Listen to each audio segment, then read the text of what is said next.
Good morning all, I'm Riley Harvey for V-Cycling News, and this is something different today. We're bringing you a 24-hour endurance ride on Borrego Springs. Something that Rob Stone has done previously, and this year we've tried to make it a little more inclusive and tried to get it out a bit earlier than planned, was previously planned, and get more people involved, which, looking at the Borrego Springs Road and the people that are lined up there, it looks like it has actually happened. We'll head down to the road and I'll carry on chatting to you. You'll see I'm in my big coat this morning because the weather in the UK is getting gradually colder, and it isn't too pleasant in the old pain cave garage this morning. So looking down here, we can see there's William Stone there, Rob Stone, see Mike Lister is on the start line. We've got Paul Macareth, who is part of the herd group. And it looks like we're getting off underway.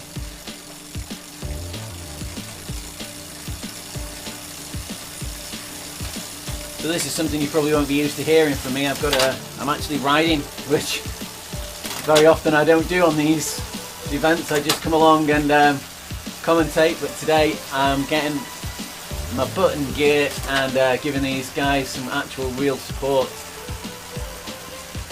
So depending on how I feel, there might not be much chatting this morning. See Kate's there on the road as well, Katie Kretzinger, who, fantastic news, has just, actually I'm not going to say, but yes, she's got some fantastic news, and I hope she shares it with the group soon, but it's her news, and I don't want to steal her thunder, so I won't mention it. But there's good things coming from Kate, there always is. She's a fantastic lady, there's loads of effort into the RGT platform, and has been consistently trying to get more and more ladies on the platform, which is gradually working, which is good to see. There are ladies around, but none in the same volume as there are of men. You see Mike Warham's here as well this morning. As Paul comes up to the group, gives a little wave. In the Giorgio sprint section here, but I don't think there'll be many people sprinting.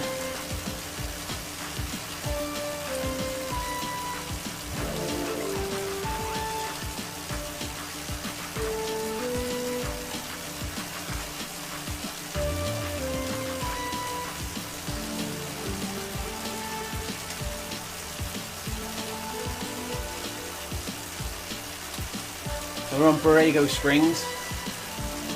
I have to give some thanks out to the RGT crew, because Borrego Springs wasn't supposed to be free at the moment.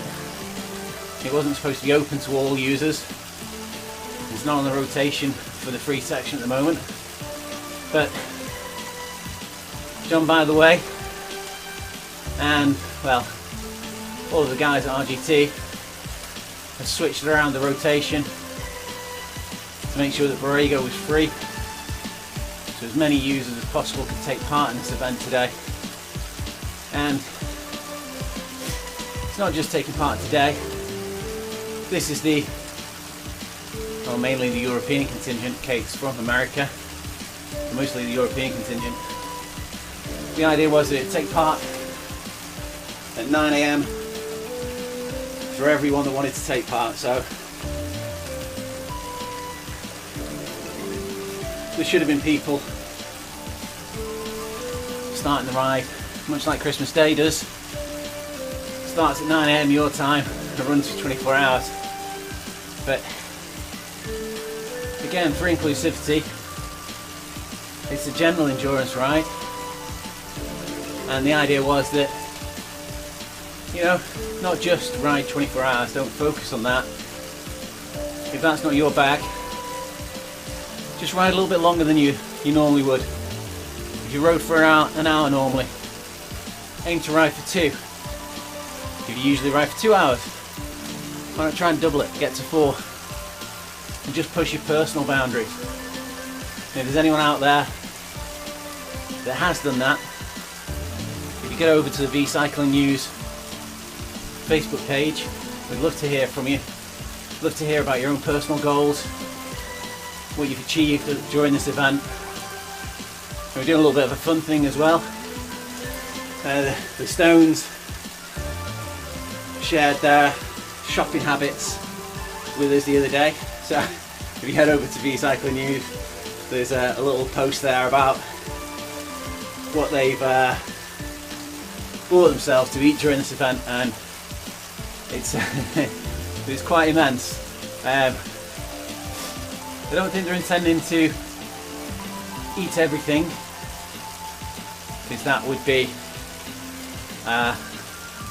a feat in itself.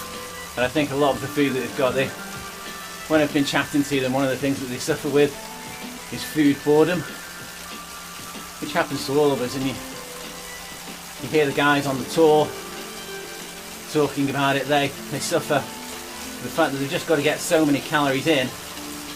They get a bit bored of eating pasta. So I think the Stones have got themselves a whole massive range of foods so that they can pick and choose and nibble to make sure that you keep those calories in. You don't want to end up in a calorie deficit because you can't catch back up again. And over a 24-hour period, you do go through one heck of a lot of calories, especially if you keep the pace like Rob did on his last 24-hour ride.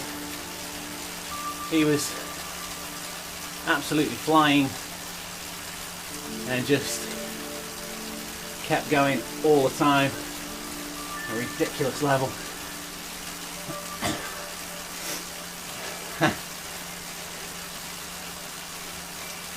Hey, John Beams is just commenting that there's only so many jelly babies you can eat over 24 hours. I totally agree. And for myself personally, sweet things after a certain amount of time, they do tend to affect my stomach, and I might find that maybe a bit crampy, or possibly just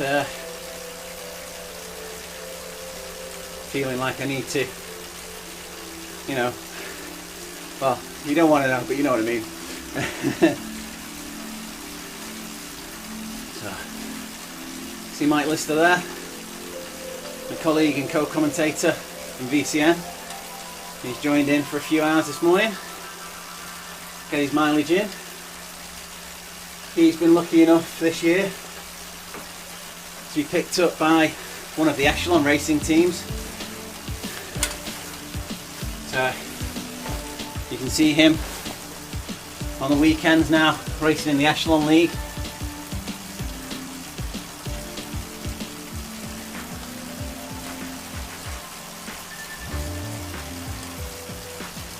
At a slightly higher tempo than this. They are quite ferocious, those races.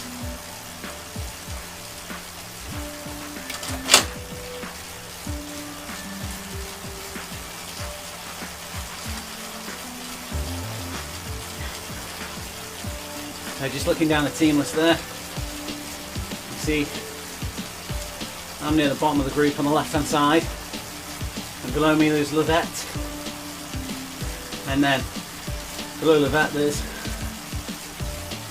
a bot called Hardy. And one of the things that sneaked into RGT in the last update that not a lot of people noticed is that the bots now have started wearing different shirts. So it's not always as easy to tell when you're riding with a bot, because they might actually be wearing a Team Lou or a Herd jersey. I don't know if the teams have been assigned different bot names, but Hardy there, last time I saw him he was wearing the Team Lou jersey. And there's the Marcus there, wearing the PRT jersey. Two of the clubs that I'm heavily associated with.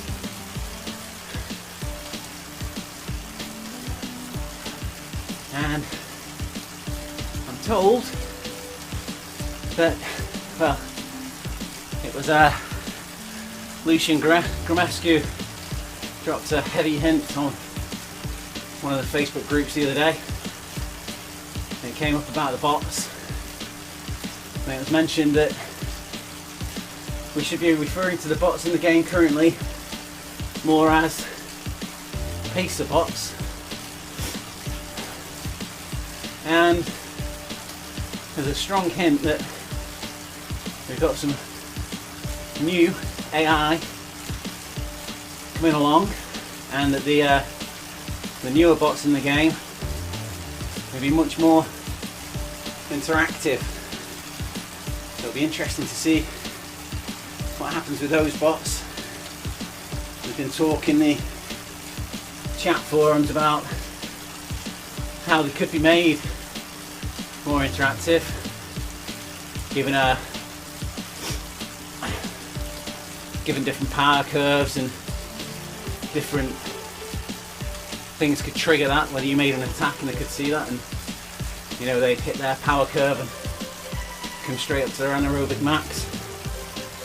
But it's always good to see consistent development from RGT. This massive one app update that they've done, and then following on from that, we've seen them sneaking in with little mini updates to the web apps, which was one of the reasons why they changed, because the format pushing it out through the stores is quite restrictive. You had to basically save all your updates up, so it was worthwhile to do one big change. And now with this split system, having the web app and then the app that you download, it gives them the opportunity to make changes in smaller manners to that web app without affecting the larger program as a whole.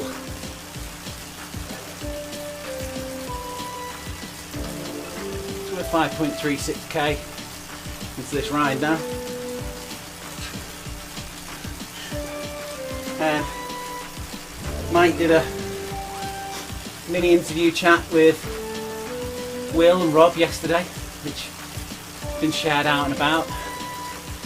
The homepage for everything is V-Cycling News, but we do share a lot of the information out to the RGT users group, so you've probably seen the interview. But in it, Rob mentioned that last year he had 827 kilometers under his belt, which is no mean feat at all. That's an incredible amount of mileage for 24 hours, or kilometerage. It was fantastic to see that he managed to get that sort of distance as well, because the platform was a fair bit quieter last year, and didn't get quite as much of a tow as we hoped that he'll get this year. So hoping that this year he'll manage to break that, even though he's planning to do it a little bit more enjoyably this year, I think is the phrase. So let's see how he gets on with that. He's made some adjustments to his setup using tri-bars, so he can reduce his contact points and hopefully make everything feel a little bit more comfortable.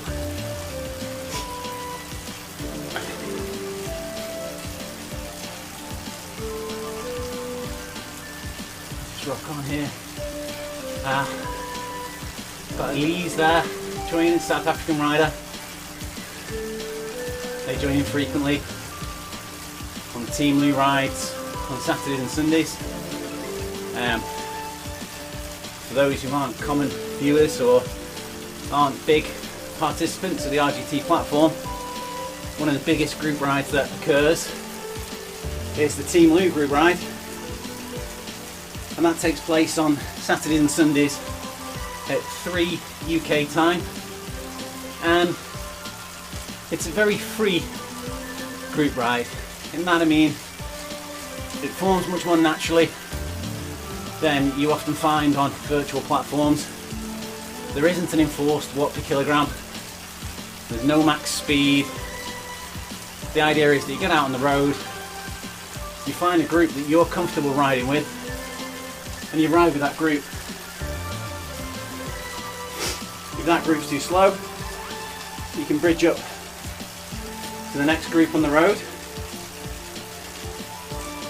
You know, that group's too fast, you can drop back to the next group on the road. And Lou's the organiser of all this. He's a fantastic guy. As you see, Hardy comes flying past us there. Team Blue Buck. Lou's a fantastic guy. Very giving of his time. And if you find yourself on your own, he'll make an effort to get to you and ride with you. So it is a good ride to be in. See there, Paul Mack is in this group as well. Paul Mack runs the Take It Easy Tuesday rides, which are from the Herd group team. And I can't remember what time on Tuesday they are. They are in the daytime, but again, really well organised, really mellow rides.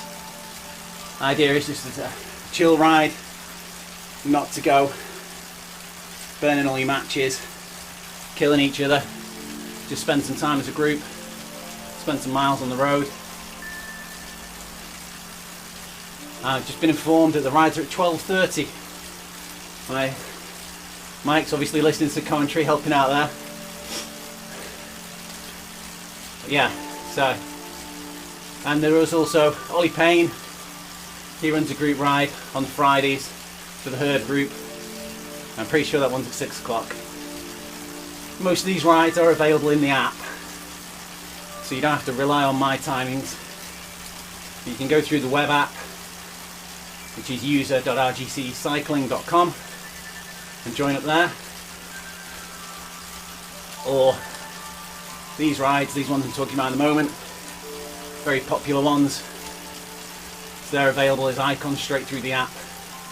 You'll be able to find them through there. There's our little group now, just picked up another rider. Voltinaho.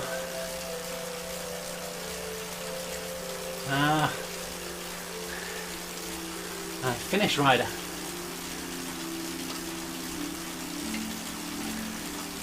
Always takes me a while to clock on what flag it is. Welcome Tim Sinclair to the viewing. He's just turned on. Thought you might have been on the road with us, Tim, for this this start. I thought you might have got in your early morning miles, or are you trying to get out on the road for a bit of real riding? Yeah. Just get to listen to me waffle. Don't worry, I won't be doing this all day. You've probably got an hour of me chatting away, and then I'll go very, very quiet.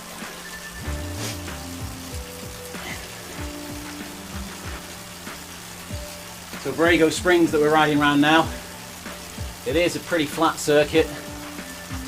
We've done just over a lap. We've only climbed 21 metres of elevation. So if you're looking for a course,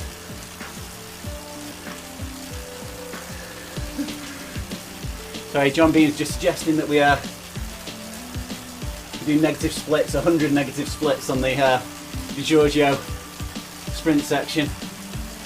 Oh, I've got a new personal record. A little bit faster on that one. Ooh, beat Will Stone. I have to put that in my my little book. Faster than Will Stone. Probably only happened once. Anyway, yeah, Borrego Springs. Fantastic circuit for just getting the mileage in. It's very flat, very easy to ride. There's only 4 corners. Brilliant for a cool down after you've had a race or events like this. I just want it to be nice and easy to roll around. Not too much stress in the legs, not too much changing in the tempo. It was used in the 2019 World Time Trial Championships. There is a 24-hour endurance TT held here every year, and You've probably noticed on a lot of the information that I post around, there's a Borrego Dragon, and it's part of the kit for Lou's team. If you ride with Lou, then you can ride in the Team Lou kit, and on the Team Lou kit, on the leg, is the Borrego Dragon. As I understand it, Galata Meadows, where this circuit is a privately owned area. It's a desert, and the guy that owns it commissioned an artist whose name currently escapes me. He'll probably come back to me at some point. I think it might be Bassina or Bassona. We'll come back round to that one. And he commissioned an artist to do sculptures in the desert. Big, huge iron sculptures. And these sculptures were originally from the sort of fossils, the old animals, the dinosaurs that lived in this area. And they originally were things like the dragon, which is a bit fanciful. It has the tail of a rattlesnake. But then there was things like the woolly mammoth, and then eventually the artist, he got a little bit more creative, a little bit more fruitful with his designs. And you got some ibex around there, and then you've got a full-size steel jeep with riders in there as well, passengers.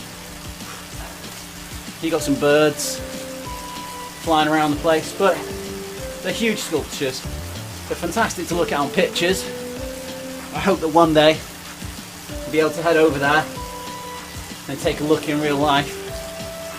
But I think unfortunately around the area the sculptures are the main draw really.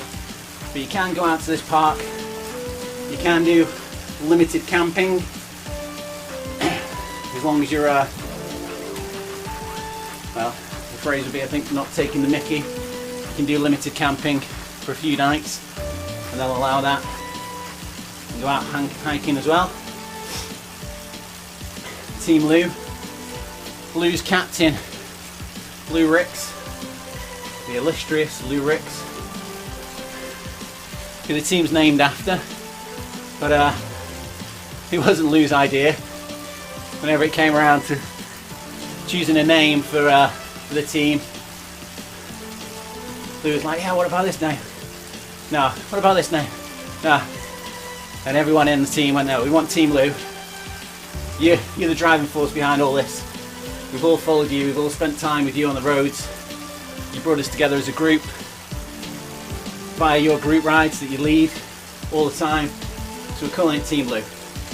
So he reluctantly agreed, and that's where the names come from.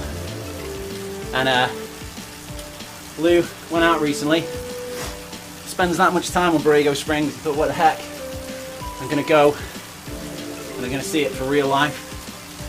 And he went out and he did the Team Lou group rides on Borrego, and he had a cracking time. And he also climbed a fantastic, well, it's a mountain,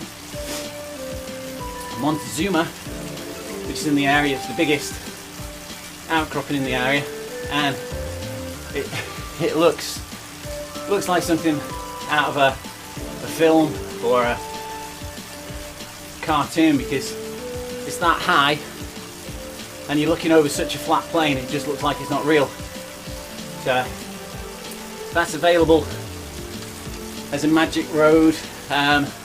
Paul Nichols, I think, built it for Lou, and Paul's got his own personal page. Is it a personal page? I don't think it's a personal page. Actually, Paul's got a page on Facebook where he shares out his magic roads.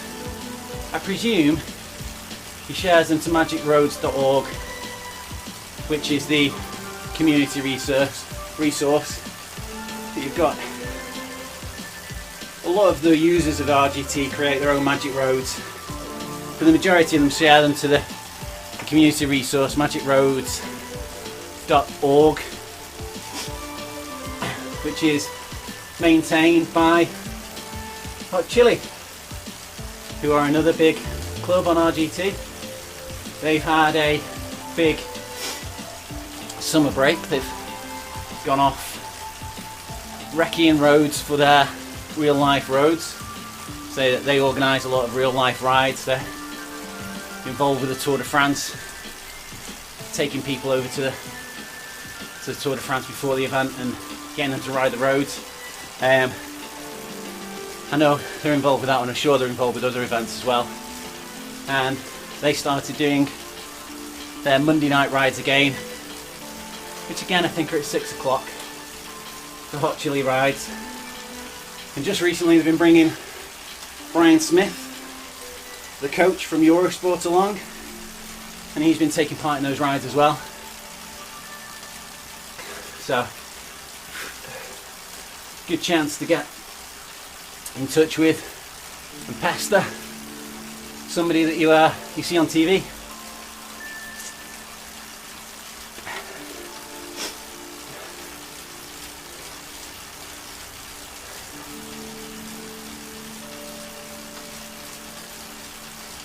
We're now 12.4 kilometers in. I'm feeling the pain already. Oh, and as we talk about Hot Chili, there comes Mercedes wearing the Hot Chili top. It's almost like a plan, this stuff.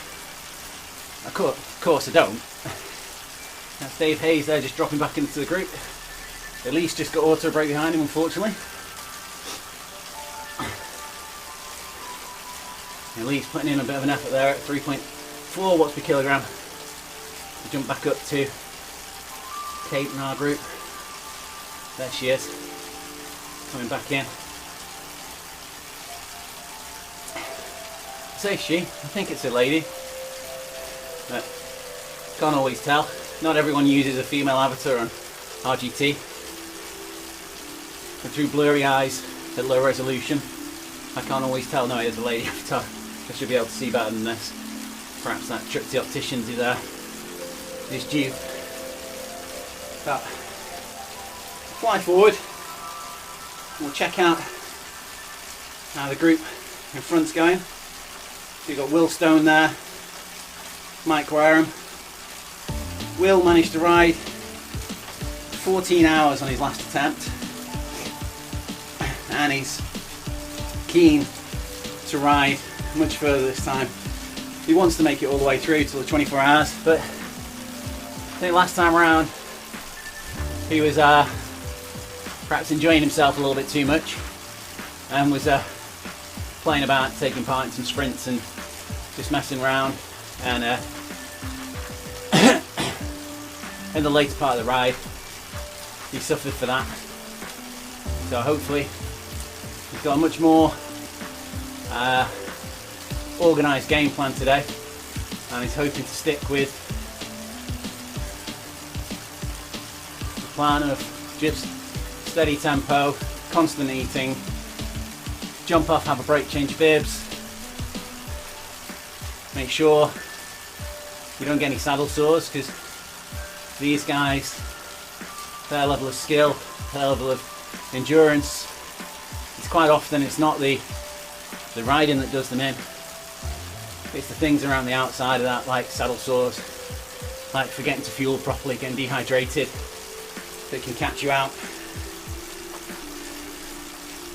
Now, jump forward again. I might wear him there as a regular rider in RGT. And Voltina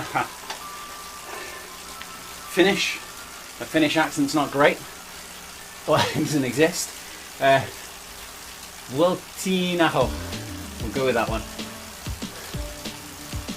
And they're pushing out 3.1, 3.8 watts per kilogram.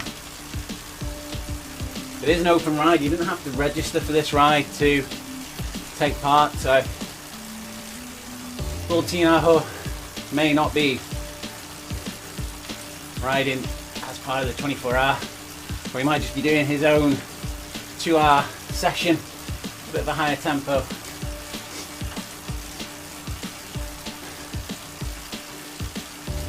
See Lou back there, wearing the Team Lou jersey, 5.4 watts per kilogram. Heart rate up at 159. Climbing as he comes through here, heading for that finish line.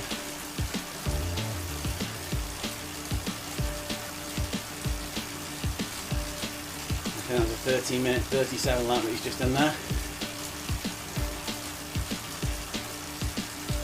ASA.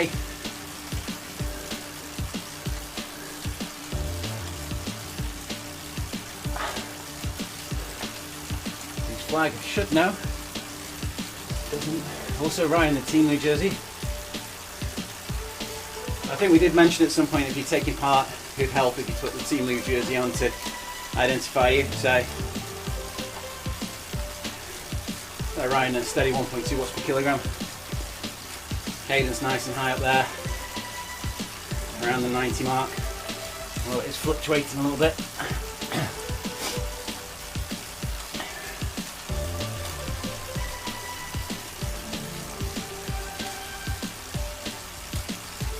There's NMS spot there floating around. Hurley and DeMarcus. As I say, Potts now. Oh! Sopanen riding the hand cycle. The Finnish rider.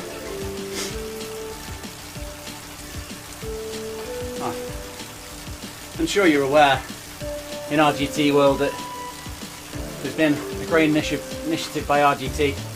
It's something that's planned for some time to be more inclusive, to have hand bikes out there, but it's took them a while. And having a bit of a chat, we shared some images around of a hand bike in some of the groups, and you know, the comment was, well, Zwift have been planning on doing this for ages but they haven't done it, so sure we'll see Zwift doing this soon. And well, we may well see Zwift doing this, but it hasn't been easy for RGT to do this because it isn't just a new avatar. It's a new image of a bike, a new image of a person, different position, different action, but these bikes also have different CDA to a standard bike, and we also have different drafting to a standard bike. So whilst Zwift are capable of putting dragon avatars, I've seen astronaut suits, all sorts of avatars going into the game. If you looked at the last drafting change that they made, they were on at least 3 revisions before they got it to stick. You know, they put in a drafting change and it wasn't a massive one. It was to make the avatars look a bit more realistic, not really to change what they were doing, and it took them 3 times to get that in to stick. So introducing a whole new parallel CDA and drafting characteristic to run alongside their standard CDA and drafting, I'm not sure they're going to achieve that anytime soon.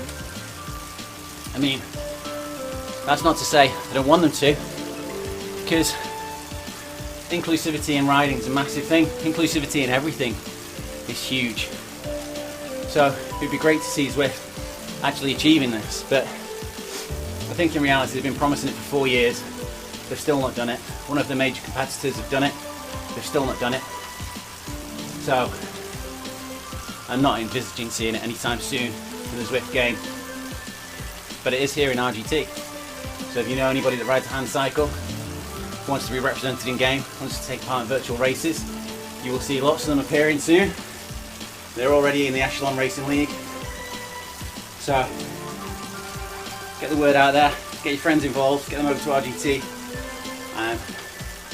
They are being quite strict because of that mentioning of the differing of the CDA and the drafting algorithms, you can't just jump in game and pick the bike up. You have to contact RGT directly. Numerous methods, probably the easiest is via Messenger, through the Facebook RGT users group, and contacting directly to James Derek Vickers or John By The Way, and they'll hook you up, get you sorted out with the bike, and you'll be in game racing in no time. Sorry, that's it. We'll move forward now. We've passed while we were just chatting there. Perline with the ZMS bike, Gunnar, Marcus, and now we're at the front group here. Mark Sansby, he's a very active guy in the RGT users group, on the Discord group as well, and also active in game. And then we've got Rob Stone in front of him, and with his team bot, Pacerbot. So Rob Stone now currently putting out 4.3 watts per kilogram. Rob loves doing long events. You can often find him on the road with Kate Hewlett. Kate is relatively new to RGT. She's been on the platform for about a year and a half, but she is very engaging, very helpful, very encouraging, and as such she's made quite a name for herself. So recently she did the Tabor ride, Trans-America bike race. She was scheduled to do it in real life, but because we're all having issues with COVID currently and previously, she didn't feel like it was going to be a sensible option to do it in real life. So thanks to the beauty and the glory of RGT, we made magic roads of the entire circuit. Samir Dolatli was responsible for that. He's a fantastic magic road builder and a fantastic guy who always gives out help whenever he's asked. And he made the roads for us. Couldn't make them from the original GPXs that had been shared by Tabor. So he went onto Strava, redrew the entire route in Strava, recreated it into sections, and then they were uploaded into RGT. And I think it was just slightly over 17 days that Kate completed pretty much 4,200 miles in. There were a few tricky sections, but the mental strength required to do that sort of pretty much, he was ending up around about 16 hours a day on the bike, and then food, recovery, cleaning, getting ready for the next day. Very difficult, and he smashed it out of the park. He's the only person to have rode the whole thing virtually, and it'd be the fastest time if it was done in real life, but so you can't quite correlate the fastest times in the turbo training world with those of the real world, even though you are experiencing the same gradients. You're not quite experiencing the same effects of the wind, etc. Some might say it's more difficult on the turbo trainer, but you've definitely got different elements to worry about when you're doing it in real life. And back to Rob Stone. Rob was on virtually every day with Kate, giving her inspiration, riding at difficult times, giving her a wheel to follow, and just on there to support, which is the great thing about the RGT platform. There are loads of guys out there who will come out to support you. Sergio Saldana, Portuguese rider. Again, unfortunately, he's just had some problems with his ankle, so he's not been riding as frequently on the platform. But he's another guy who's out there riding in support of all the other riders. And he was doing a 10k Rome, which if anyone's looking for a challenge, that is a crazy one. ride 10,000 kilometers and the height of Everest. Just for fun, yeah, you know, why not? But Sergio did that across the RGT real roads. He rode every road, and he rode several ascents of Stelvio, I think it was, to give him his elevation. And Rob rode that with him, jumped on loads of stages, and Rob did a base camp, which is half of the height of Everest. Just for fun. Just because Sergio was out there riding on the road and I thought, you know what, I'm gonna get out there, give him a lift, give him some support, give him some help. And that's the kind of guys that you meet in RGT, the kind of spirit that you see on the road.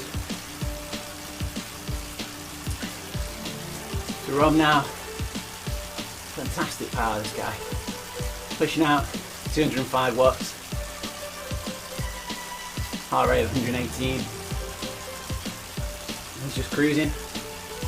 I can see Rob pushing this sort of power out for a long, long time.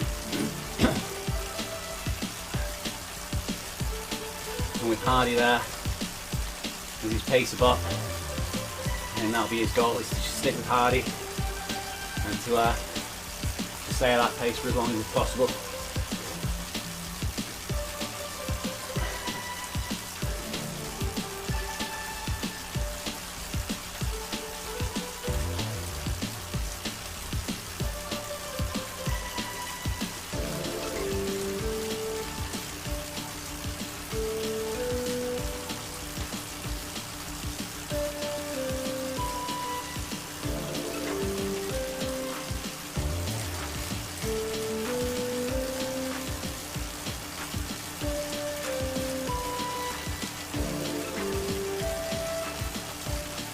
Rob there, just in distance from his pacer bot that he was riding with.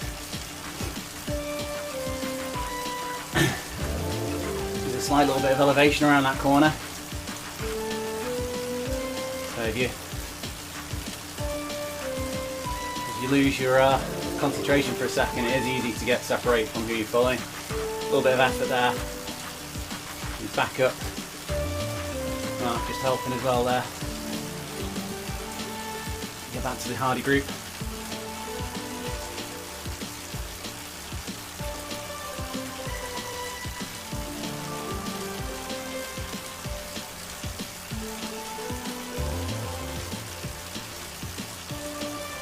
So we'll have a fly around, see what other riders are on the circuit. If you are watching, if you know of any of your friends that are taking part in the 24-hour, any part of it, if they're just riding for an hour, riding for 2 hours, well, the road's available, I think, for the best part of 3 days. And maybe there's some people out there who decided to go crazy and just ride as long as they can. But yeah, get in touch, drop us a line, let us know, and we'll pick them out for you, let you see how they're getting on.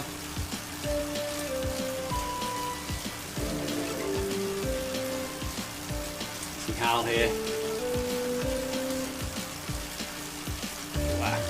Bang on the cadence of 90 there. 137 watts.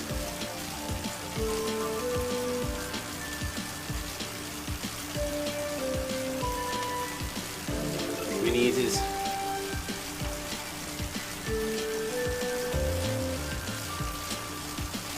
Hoffman. Somehow we'll come back to Rob Stone. The fruit with Kate now. Kate riding solo there. Italy. Celtic. Dealer. You see Trevor. Again wearing the team jersey. Not sure which one that is actually. Bassenberg.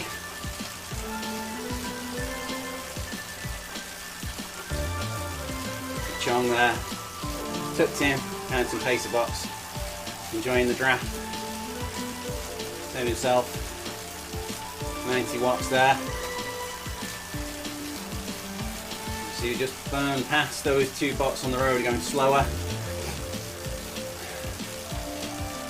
Drafting dynamics have been changed slightly in RGT recently. So they're hoping that they can make it even more natural. Full stable of ZMS bots out on the road today.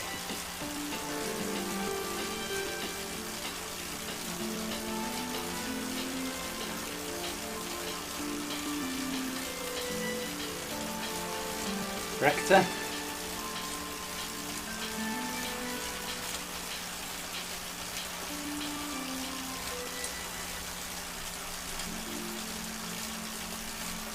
Slide that out.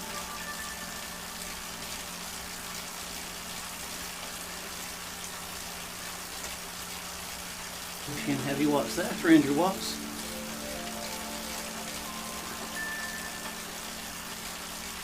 And Frankish wearing the Team GB jersey.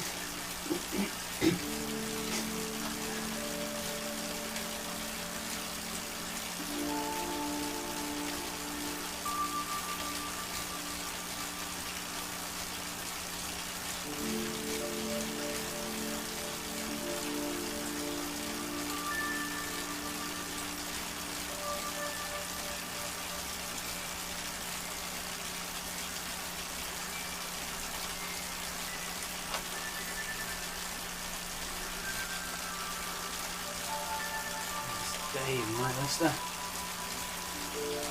You seem to be jumping a few riders every time we move around. So fun in there.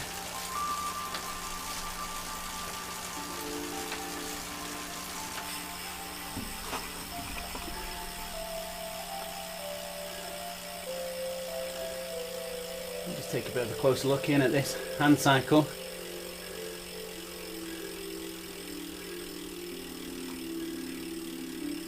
The hashtag go beyond wearing the Wahoo kit. Someone was asking the other day about whether hand cycles can be used on turbo trainers, and well, obviously we've got a rider here who is using a hand cycle on a turbo trainer, but I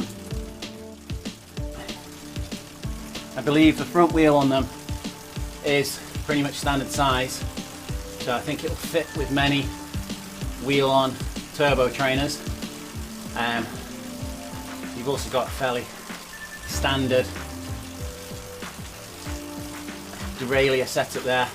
I would expect that you'd have to use some razors to get it up at the back end to make it work with a turbo trainer, but I haven't seen any turbo trainers that are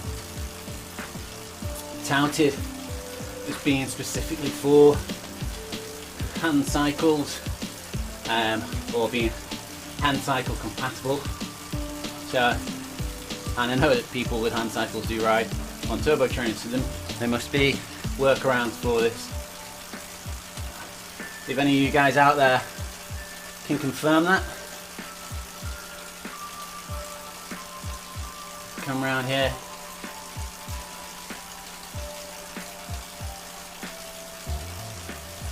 Down this little slope.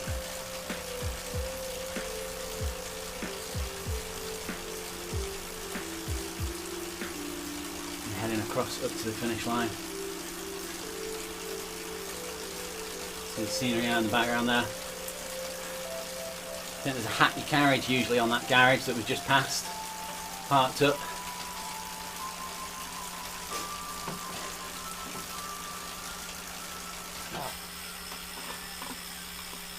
Don't want to be too intrusive on this rider's day.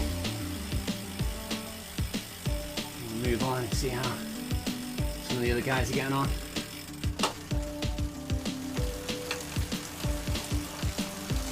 I'll head back over to Kate, see how Kate's getting on. She was isolated. There's Dave. Dave was riding with me, but I've just been messing him out with my tempo a little bit there, so fully done solo. Will, still with Mike Wareham and Ola Pace of Bot.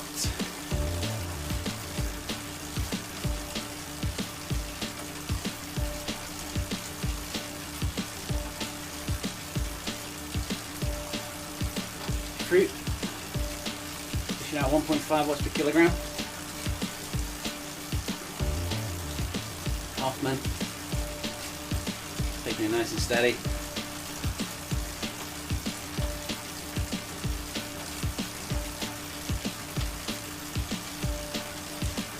Man, good tempo, cadence of 90 there.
So unfortunately, even on a day off, work tracks me down. So I had to have a momentary pause there to deal with some work stuff. That is the first hour ticked off, and I'm not entirely sure how much more riding I've got in the legs. For those who know me from Facebook and other social media sites, I had COVID, probably getting on for 12 weeks ago now, but then COVID didn't suffer too badly with, quite fortunate, but I have suffered after that with a bit of shortness of breath and a bit of tiredness. So I've not been on the bike pretty much since then, and after I kind of felt like I was getting better from the tiredness symptoms of COVID, I walked full on into cold, which normally in past for me a cold has been, I would see Mark Sandby just dropping back there off this group. Momentary stop. Yeah, in the past for me, colds have been very much a one-day affair. Just have a good kip, maybe a bit of a sugary lemon water, and get back on it the next day. But I think, like a lot of people, I've had so little interaction with anyone. My immune system and resistance to your average communal garden cold is reduced, and I'm now 4 weeks and just coming to the end of a cold, so I've not ridden hardly at all for a good period. Looking very much forward to getting back on the bike a bit more often. I've freed up some time in my schedule and should be more available to get back on the bike and ride with the guys I used to ride with so frequently. Tyson Villanova, Mike Lister, Rob Stone, Lou, Cape, Falk Levian, who I'm hoping to see around at some point today. He's having a good time with it himself at the moment.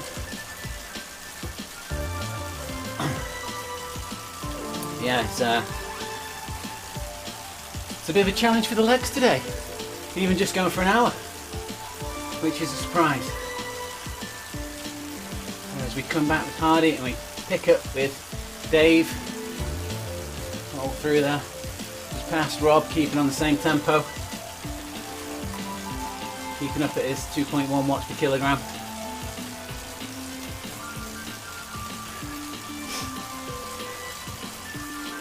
And the miles are rolling by. So I'm pretty sure that the figures that you're seeing on screen now, because we're following Rob, these are Rob's figures. So we all started at the same time, so we're roughly about the same length of time into the event. We were an hour and 4 minutes in. It wasn't a timed start. On the real roads, you just get there and get gone whenever you feel like it. But we all aim to get off about 9 o'clock, so an hour and 5 minutes in. 96 meters of elevation, and currently 39.5 kilometers. 7 kilometers of this lap remaining. And Hardy being fantastic here, keeping a set tempo and offering draft to Rob and Mark there, and they're picking up about a 70 to 80 watt draft saving there. So we're pushing out a figure. Rob here is pushing out around about 230 watts. And because that draft saving, if he was riding on his own, it'd be the equivalent of him riding at around about 300 watts solid. So it does make a big difference to how easily and how far you can ride. Rob there, you see just slightly below that, we can see the saving, top left hand corner, saving 78 watts there, 0.3 meters behind Hardy. And you see on the left hand side of that graphic, in faint numbers, it's got 210 watts. So if we drop to 200 watts, we'd be falling away from Hardy. That's the sort of breakaway wattage. If we drop down to that wattage, we'd be dropping back and we'd eventually lose the draft. On the right side of that graphic, you can see it's around about 270 watts there. And if we start hitting those sort of targets, those sort of power numbers, we'll start coming round Hardy and taking the lead and taking the wind. So you do get on all virtual platforms, but it's a bit more in RGT because the drafting dynamic is so accurate. You do get a bit of yo-yoing, which, you know, the riders who aren't too familiar with how to sit in on the wheel, and you can see that Rob there is fantastic at doing this drafting. He's tucked right in behind Hardy, got his pacing perfect, keeping that distance down, just only 10 centimeters. But a lot of riders, they don't pace that too well. They have to speed up to get to the back of the bot. As they get to the back of the bot, then they find that they're benefiting from the drafting advantage. They don't ease up quickly enough. You see Rob's just dropping back here.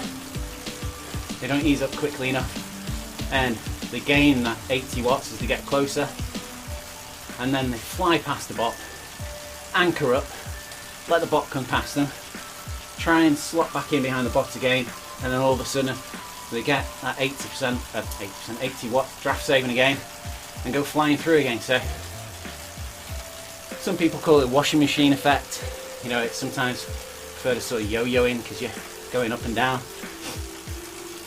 But practicing on a road like Borrego, where there's few interruptions, there's not too many hills, not too many corners, gives you the opportunity to get that drafting dialed in. And you know, it's an easy course to practice that drafting on Borrego, but getting that skill boxed off here, where there aren't too many interruptions in the tempo, then when you get onto a more complex course, it's second nature. You're used to the delays in your turbo, you're used to any delays that are happening through the software, and you've worked that out. Because in real life you've got a lot more visual cues, you've got a lot more subconscious cues that you're using to judge your distance, to get your drafting right. So it is a little bit more of a learned skill on virtual platforms on RGT, and be a little bit harder to get your mind around to get to grips with. So well worth practicing it on one of the easier courses to learn it and get yourself set up so when you get to one of the more complex courses, or when you're trying your hand at racing, you can make the most of the drafting benefit. Alex Plaisir, who's one of the riders who's taking part in the Echelon League, if you watch him when he's racing, he's a very efficient rider. He's very good at sitting in the draft and making the most of all the riders that are around him. So you can get in with him. Well, he can get in with the pack, and he can get good results. But then when you look at the overall results at the end of the race, he's only got low watts per kilogram for the finishing place that he gets. So it's really good to see how that affects the racing. And again, I mean, I repeat a lot of points as I'm chatting, but the other platforms are RGT's main competitor, really, or everyone's competing against. Zwift, who've got the biggest market share, the biggest name out there. They have the majority of their software on the client's computer, on the computer in your house, and the calculations are done on that computer. So they're done locally, and then they're sent up to a computer in the cloud, and then the cloud plays about with them a bit. The problem with this is that you don't know where other avatars really are on the road. It's a guesstimate from their last known position, which could be sort of 15 seconds ago. If you're on Zwift, if you ever want to compare, if you turn off your internet on Zwift, you've got about 15 seconds before the other people disappear. If you turn off the internet on RGT, you've got milliseconds, and then you're not riding anymore. And that's the difference. Zwift takes that sort of length of time to think, oh, they've not sent any information for a bit, And where are they? Well, we'll carry on guessing that they're here. They were going at 15 miles per hour before. We'll presume they're still going at that. And that's how other people see you, is what you were doing a little bit ago, which is why in Zwift, at the end of the race, you're not 100% sure if you cross the line with somebody, you're not 100% sure if you're in front of them or behind them. And when you're racing with them and you're drafting off them, the same thing's true. You can be in front of them, but the computer thinks that you're behind them because that's your position 15 seconds ago. So you can actually be getting the draft of someone that you're in front of. It doesn't happen with RGT.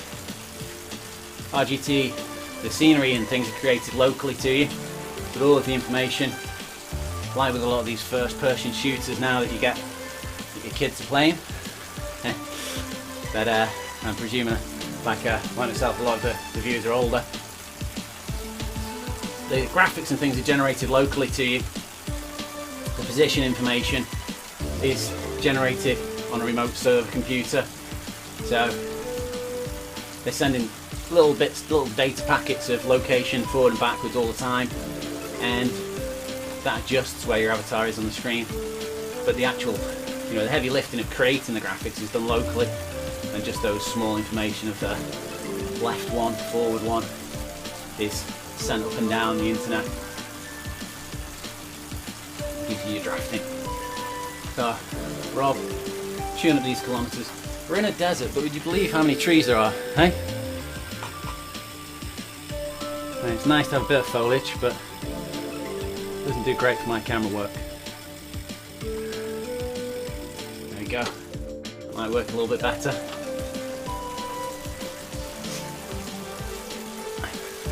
We'll find Kate back on the road now, see how Kate's getting on. See if she's managed to find herself somebody to ride with. Bukic, ZMS Cam, Papaluso, Renshaw, Taka and Kenyon. A few more riders on the road now. It's Dave. We've got Simpson.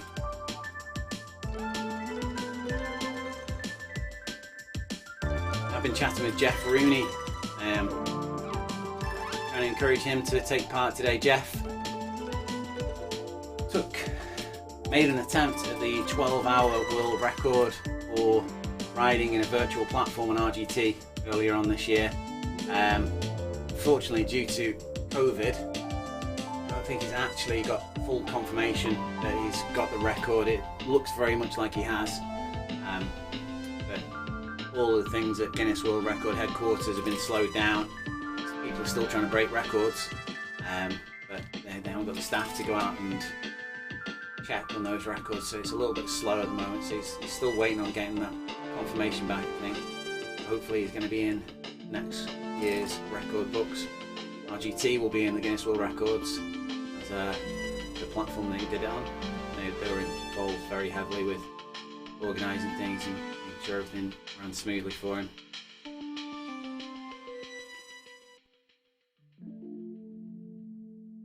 With Rob Stone there, Mark Sansby,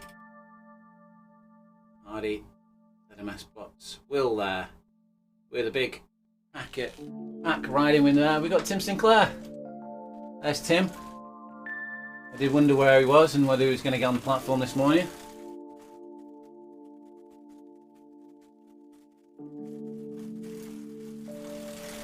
It's good to see that Tim's go up and on the road. He's on the virtual roads today. He's perhaps foregoing his ride in real life to come and give some support to the guys doing this endurance event. Tim's one of the moderators over on the Facebook group. Facebook users? It's not Facebook users. It's RGT users on Facebook. So if you're looking for any information, any help, Tim's won! Go Tim! If you're looking for any help, any information, Tim Sinclair is over there on the RGT users page on Facebook. He's also on the RGT support group on Facebook as well, which is a fantastic resource. There's loads of guys over there, a load of experienced users who are always happy to jump in, help you with your queries, help you with any information that we can give you. They help you have an enjoyable time. There's teams over there you can join up with as well, so if you're interested in doing racing events, you can join up with the team. Lots more events coming on RGT now, and lots of events, team-based events. So you get on, have a bit of camaraderie. I made a lot of friends in the virtual world by taking part in team events and by supporting each other throughout these events. When you're in pain, it can you can make friends quickly when you're all in pain together. Tim Sinclair's over there. He helps run it. He's one of the moderators. Helps to keep it friendly and thriving community. And he's always on there giving help and advice as well.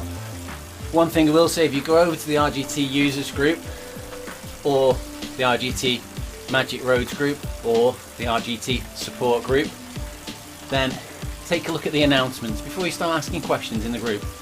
There are a lot of things in the announcements, common bug fixes, events that are coming up, just little bits of information that you may find that that's the question that you want to ask anyway, and it's worth just taking a look at those announcements before you jump straight in and ask the question, because the guys are on there a lot of the time helping out, and they will answer you and they will be nice and friendly, but sometimes the questions are repeats of questions that the guys have answered 10, 20, 30, 40 times before now, and you can just save them a little bit of time, a little bit of effort, and a little bit of frustration by having a look in those shortcuts, those announcements at the top of the page. As I say, it's the RGT users group on Facebook, RGT support group. One of the great things about the Facebook groups though is that the moderators are, I wouldn't say involved, it's not quite the correct phrase, they're listened to by RGT. RGT put a lot of faith in the moderators that are on the group, and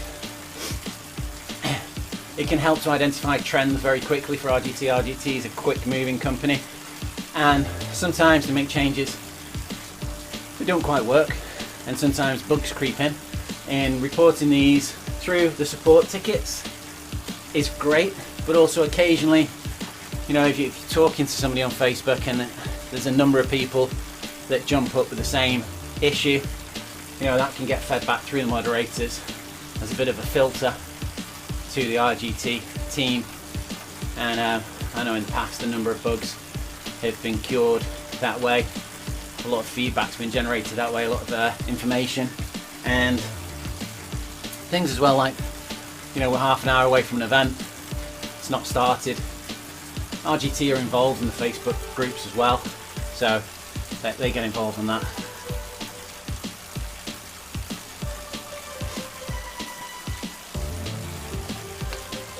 Okay.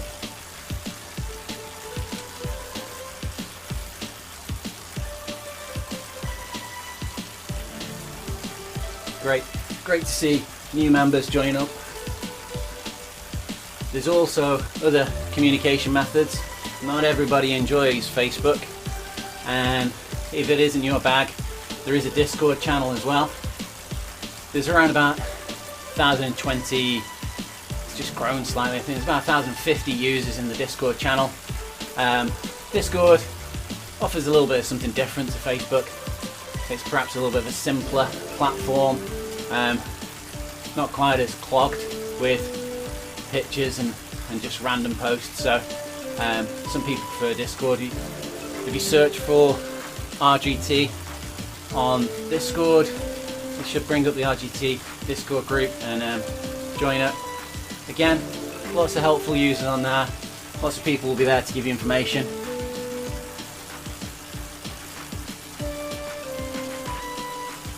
And you can get faults sorted out through there as well.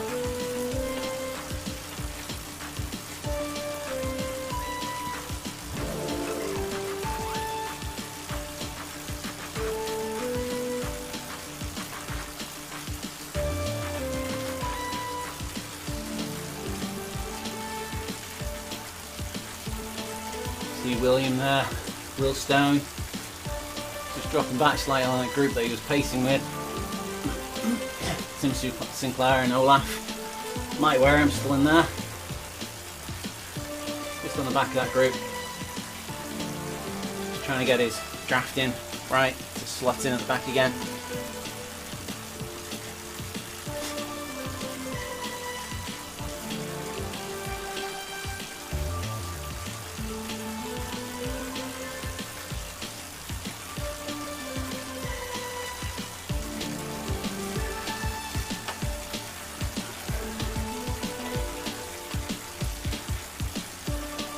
Beljack, Pavlik, Watts,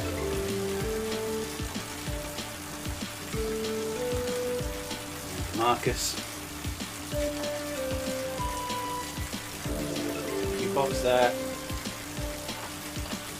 back to William, Tim, group there, Krish, Gunnar, Ral, Mark Sansby there, just dropped off the back of the group with Rob Stone. A little bit of an effort there to get back to him. Hardy still pacing that group. Is that Gilleron or Guilleron?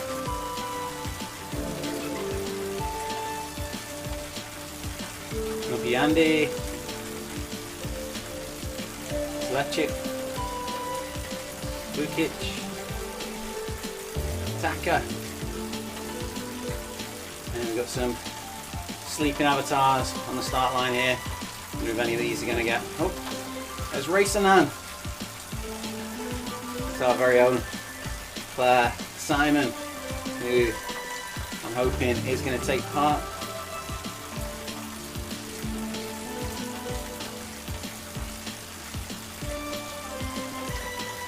Flying around this group now. And Simpson still playing in the miles. Dave, Renshaw.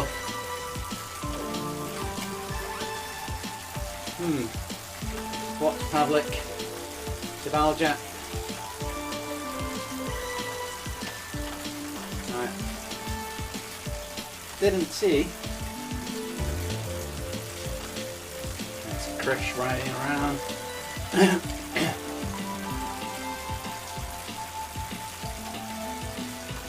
Sit back on Rob for a moment. Just try and find Kate there. But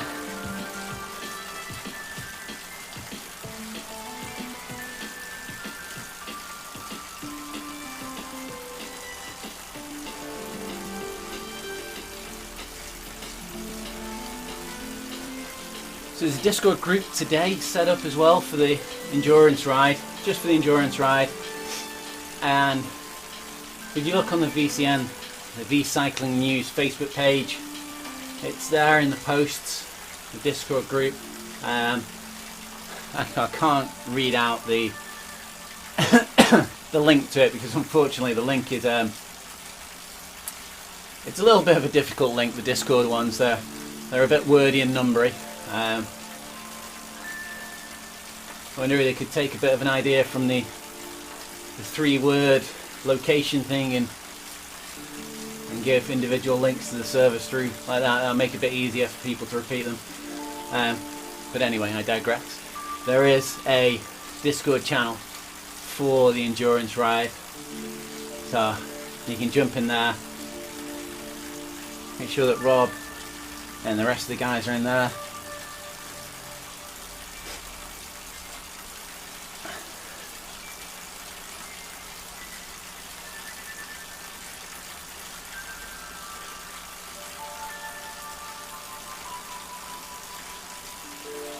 Just going to head over.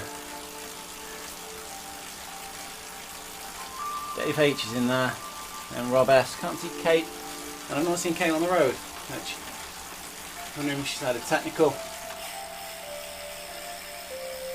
I know that Kate's pain cave at garage was something like minus 11 degrees this morning. I think she was saying.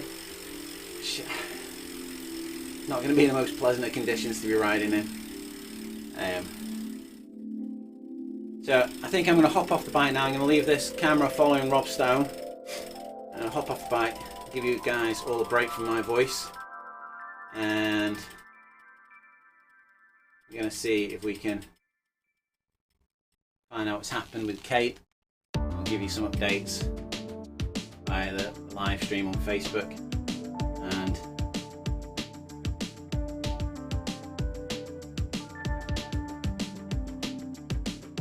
keep ticking away. I'll keep checking in with Rob and Will and their progress. See how they're getting on. Good to see kilometers ticking away with them. Be good to see as Rob powers on whether he's going to be. He didn't want to put any pressure on himself this year, Rob, so he's not set himself a distance goal. And what he said would be, it'd be nice to beat last year, but it's not the be all and end all. He's not going to kill himself to get to that point. He's just going to be doing it for. The thing is, his phrase was along the lines of he wanted to make it enjoyable this year instead of just painful, which you can totally understand. Being able to enjoy your riding is very important for all of us, and some of us do enjoy this super long endurance riding. Some of us just enjoy short races. It's courses for courses. There is a whole world available to you with cycling. With RGT, there's all different events. There's TT events.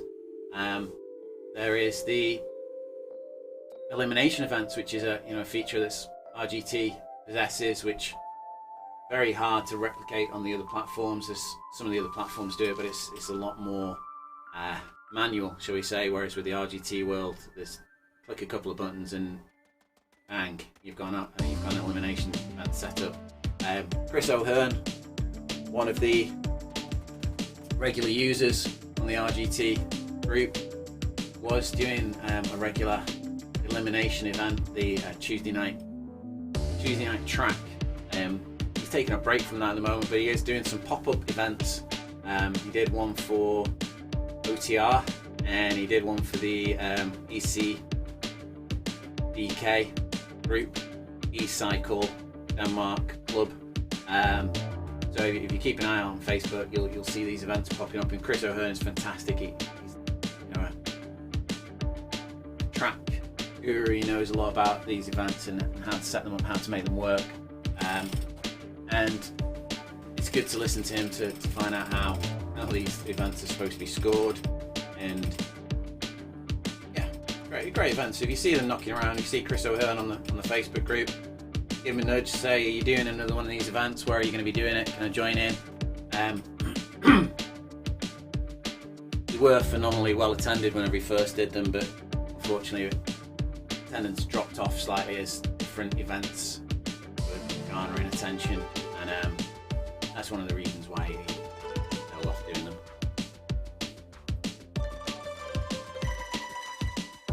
I'll catch you all later.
So we're an hour and 41 minutes in. Will here, just looking at his avatar, is paused. Not aware on social media of any reason, any issue with Will, so maybe he's just taking a moment to have a comfort break, or he's just jumped off the bike to get himself some food that was out of reach. I'm sure he'll be back on and pushing out the power shortly. Rob still flowing away with Hardy, partner in crime Mark Sansby, tucking into his wheel there. Going up at 180 watts for Mark there, and Rob there, 200 watts. Hardy, nice consistent 272 watts there. Low cadence though, only got a cadence of 74. But, I mean, that heart rate, what an athlete. Palmgren, who is a Swedish rider. Renshaw, Watts, and Joe.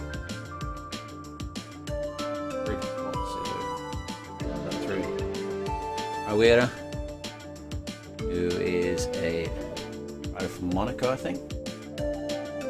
On Calves, Skis, Havlik, Racenan, S. Hartland.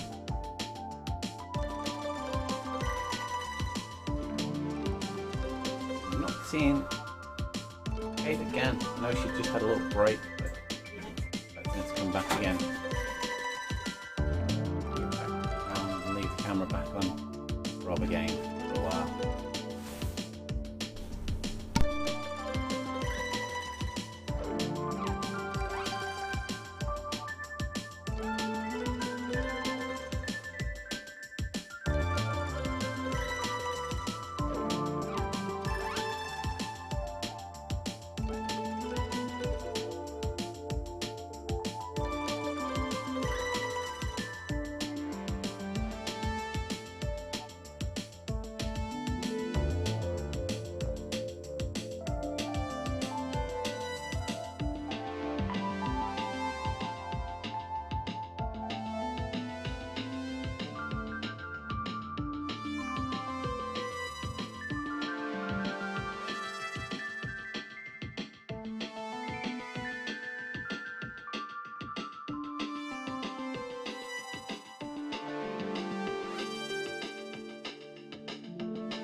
and as we're just coming in on the 2 hour mark, Rob Stone still with his pacer bath. pacer bot Hardy there. He's just dropping off the back, easing his pace down. You see his bot there just stretching its legs. His cadence has dropped there slightly, so it would suggest to me that Rob is doing an intentional standing effort at this point in the ride. It is good whenever you're doing a endurance effort, a long effort on the bike, that you change your position around and you try and make sure that you keep your blood flowing in different areas of the body.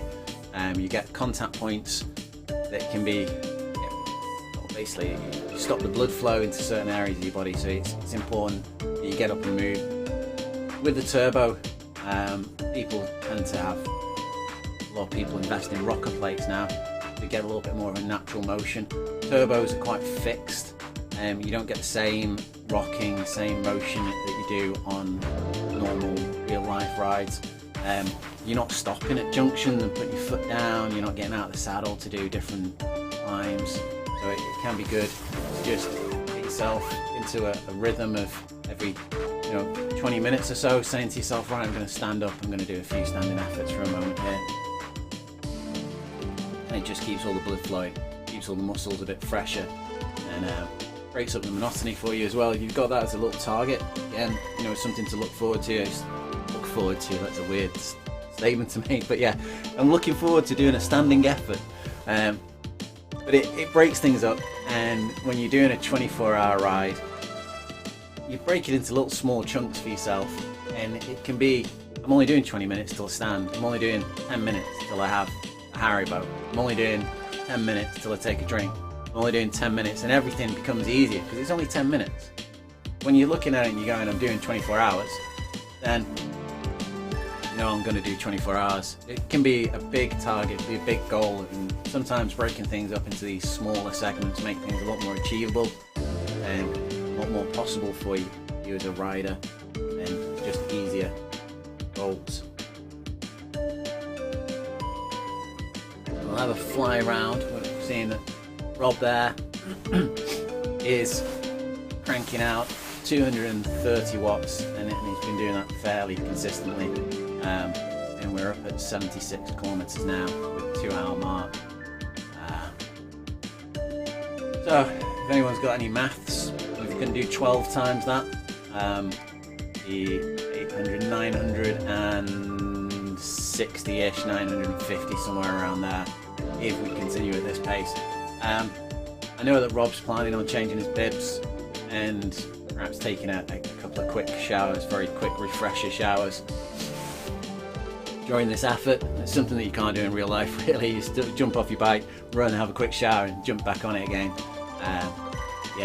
In this event, having the flexibility of the turbo and all the facilities of your house around you, that's something you can do on a virtual ride. So I know Rob's planning on doing that, so don't expect him to be continuing at this sort of pace for that whole time, and those averages will bring it down. Looking like a good pace so far for Rob. Well, try and fly around. Mark Sansby's there, still keeping him company. That's 2 hours for Mark.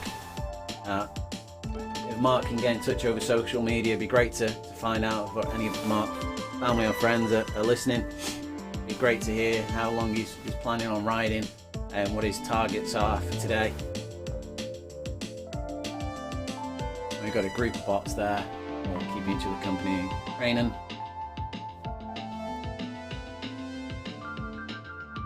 Bot Cam,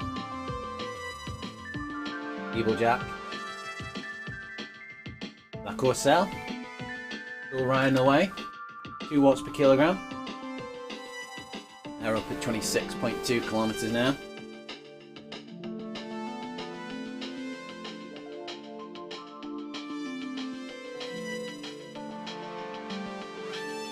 Let's see Yanis pushing out with 4 watts per kilogram there. They're riding in the dirt kit. The dad's inside riding trainers. Christopher Schwenker, heavily involved with the dirt team, and the charity that they've got associated with them.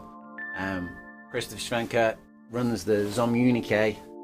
That's the Zom Unique, like communique, but with a Z at the beginning. And he's a contributor to the V-Cycling News page, and there's articles about different things that affect the virtual cycling world. Chris no longer rides in the real world any longer. He doesn't feel it's safe enough on the roads.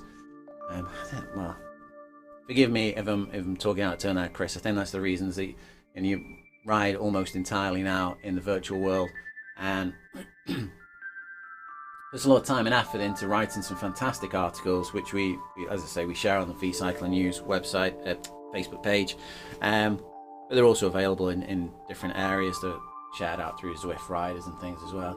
And he has his own Facebook page and virtual presence. Well worth taking a bit of time to read those articles if you see them floating about. They are interesting and well-rounded articles.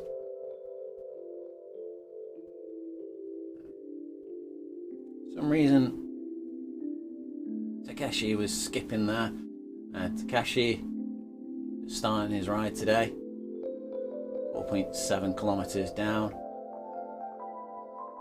Palmgren ranked up 12.6 kilometers today so far. Guerron wearing the Rose Beast mode jersey there. It looks like they've stopped for today. Joe, Portuguese rider, looks like they've stopped as well. Toonders. Renshaw, still cranking out the watts. 140 watts there, and they've got 30 kilometers under the belt so far.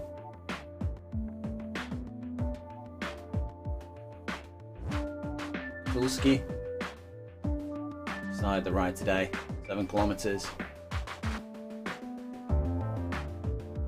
And then we've got Dane and Lucas riding together. Dane just early on in their ride, 7 kilometers. Skipping around a little bit today, the camera. Not sure if that's not entirely used to using it on a real road. Behaving slightly differently to how it does on the races that I cover. Lucas, 7.23 kilometers. We are taking a break later on today to cover. Mike's come to a grinding halt there. He's done his miles for this morning. We are taking a break today to cover the Heroica series that's been put on by the Moonriders team. So later on today, we'll be taking a break from the endurance ride to go over and give coverage to the race. Heroica series, the European time slot. The American time slot is covered by Jim Lawyer, who covers that for V-Cycling News, and it's put out on the V-Cycling News Facebook page. Yeah, we're doing the Heroica series for Moonriders. Moonriders are they're not a new team as such, but they're new to playing out events. They've not been playing out events for too long, and they're putting a lot of effort into their events, trying to get as much participation from around the globe as possible. Usually playing 3 time zones on: Pacifica time zone, the Americas time zone, and the European time zone. And trying to encourage the America time zone currently with the bringing on of Jim Lawyer to stream those events, trying to encourage more users in that time zone. There's certainly a lot of turbo riders over there, but not enough of them on RGT.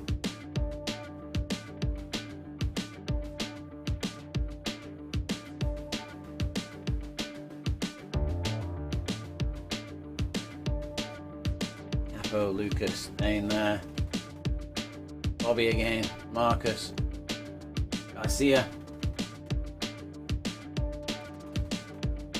Donnelly, Jura. We're back with Tim Sinclair. Tim's in the middle of the ground there. Tim's got 33.5 kilometers under his belt now.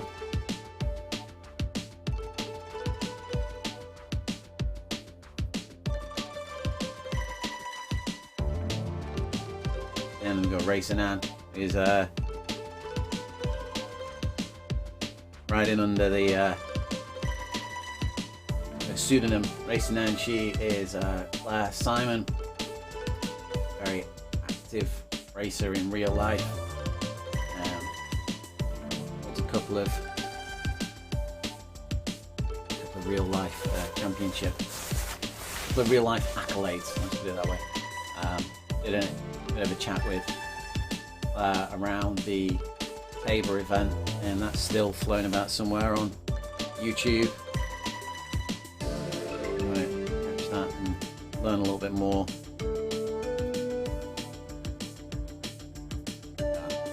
Back up with Rob Stone again, and Rob now just cranked it over the 80-kilometer mark, and still flowing on with his pacer bot Hardy there.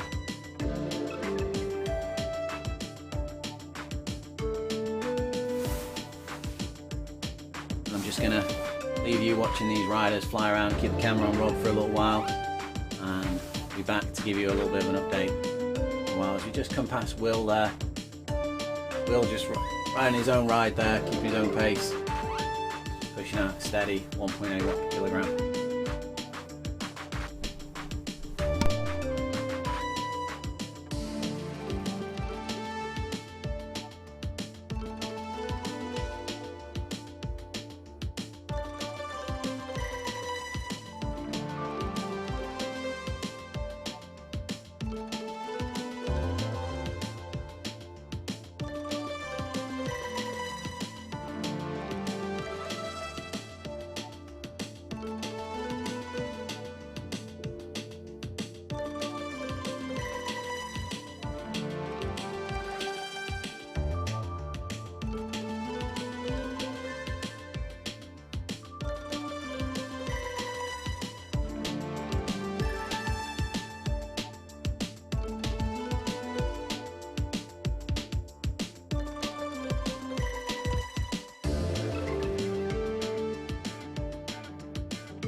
Hi there, everyone, and welcome to this VCN interviews where I'm joined this week by Rob and Will, who are once again going to be undertaking a 24-hour endurance ride on the RGT cycling platform. Good afternoon, Rob and Will. Thanks for joining me. How are you feeling ahead of your fantastic effort that you've got planned for tomorrow? Hi, Mike. Yeah, we're probably a bit nervous at the minute, but raring to go. Definitely, yeah. Same, bit nervous, but looking forward to it. Well, you've got a little bit of experience. You did a similar ride last year, so the obvious question is, it looked pretty painful. Why are you coming back for more? I think the challenge is just getting out there on the road. And last year it was brilliant meeting lots of different people from around the world and being with everyone on the road. My aim is to just hopefully complete it this time. I managed 14 hours last time, so just aiming to beat that. Well, that's, yeah, both of you, that's a fantastic achievement from last year. I don't know how far you went, Rob. Do you remember how far it was in kilometres? And have you got a target in mind this year? We did 827 kilometres last year. You know, I don't want to set hard and fast targets, but you know, if I'm over 700, I'll be happy. If I can beat the 827, that'll be amazing. Yeah, well, I think there's a lot of support from the community. From what I've seen, a lot of riders are going to drop in and give you a wave and maybe give you a little bit of a tow. So hopefully, you know, this being the second year, it might be an opportunity for them to help tow you over that distance, which would be fantastic to see. Yeah, the tows make a huge difference on that. Such a big difference to the speed you're going at. So yeah, brilliant to see everyone out there. I know that you're a strong rider as well, so often people were struggling just to keep up with you, even once you had been out there for 16 hours or more. So testament to your preparation. And is there anything that you've done differently this year that you've learned off the back of last year's effort? The thing I'm aiming for is improving the comfort. I don't know, 12 hours or so into it, all the contact points with the bike were starting to hurt. So, you know, the hands, the seat, the feet.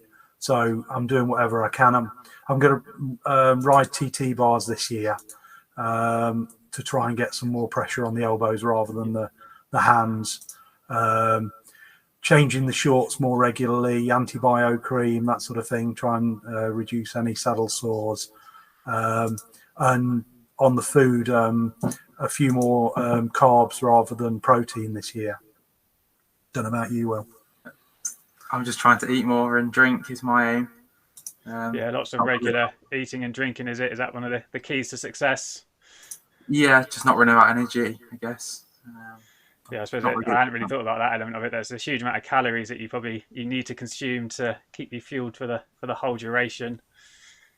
Yeah, I found we were getting there's the graveyard zone, sort of, I don't know, 3-4 o'clock in the morning, and at that point last year I was starting to get cold, and I think it was your body's wanting to go to sleep, but also I think I was running low on energy, so I'm trying to avoid that this year. Is there a lot of coffee drinking, a lot of energy drinks as well? Well, last year coffee saved me at 4 in the morning. I think it was Samir mentioned to drink coffee, and I'd not drunk coffee anywhere earlier on in the ride, and it was amazing. I think it was coffee after coffee from that point. Loads of sugar in it, really sweet, and that saved me at that point. Well, this year, Will, you're going to be on the bike as well, so you're not going to be able to give Rob such a hand with some of the support. Have you got many other family members around who are going to be bringing you those cups of coffee at the early hours of the morning, or are they going to be tucked up in bed? Well, not sure about the early hours of the morning. They'll probably be in bed. But we've definitely got some support on cleaning stuff and giving us food and support and whatever. So, yeah, got a good family. It's good that they're there to support you. They're not just abandoning you in the garage. Do they? What do they generally make of these endurance efforts that you do? They're a bit shocked about them, but they're used to us doing different challenges outside cycling. So it's a bit the normal, but really. It's just normal. Okay, well, that's good then. It's not a special occasion as such. And talking of outside, you had quite a serious injury this year as well, didn't you, Will? Is that all healed up now? You got any sort of lingering doubts about that on this ride? No, it shouldn't be a problem cycling wise. All healed up, and yeah, that's good to hear. So that's, I guess, one of the benefits of indoor riding. Probably got you back on the bike a bit quicker as well, and gave you that opportunity to get your fitness back up. Yeah. Great. So tomorrow it's from 9 a.m. in the morning in UK time, running for 24 hours, and it's on the Borrego Springs Real Road, isn't it? That's right? Yeah, that's it. Yeah. It's on the Real Road, so anyone can join at any time and pop in and out as they want. Yeah, no event code. People just drop in, do a lap, well, I guess you guys will be doing 100 laps or so. I don't know exactly how many it is, but it's round about that, I think. It's you can start ticking them off. It was, it's about 106 we did last year, and it was about a quarter Everesting on Borrego. Well, so maybe next year you can do 4 days and get that full Everest then. Nice. Well, best of luck tomorrow, guys. Thanks for joining us for these quick-fire questions. I'll let you get away because I'm sure you're going to be having an early night, get that extra little bit of sleep in. And good to see you got the Team Lou jersey there up in the background. I'm sure there'll be plenty of guys and girls from Team Lou dropping in to lend you a hand. And from the other clubs as well. I know that Paul Mackworth from the Herd Racing Club, he set up his Tuesday Take It Easy ride on Borrego as well. So around about midday, I think that is, you'll have a huge swarm of riders dropping in to give you some support. So best of luck, guys, and I'll be dropping in myself tomorrow, and hopefully we'll catch up with you afterwards just to see how you've got on, and hopefully the recovery is going okay as well. Cheers, Mike. Thanks for all the support. Thank you. Everyone. That's quite all right. Well, you're the ones who are on the bike, so I've got the easy job just watching and dropping in a few Facebook posts, so it's easy for me. So yeah, best of luck, and see you tomorrow. Cheers, Mike.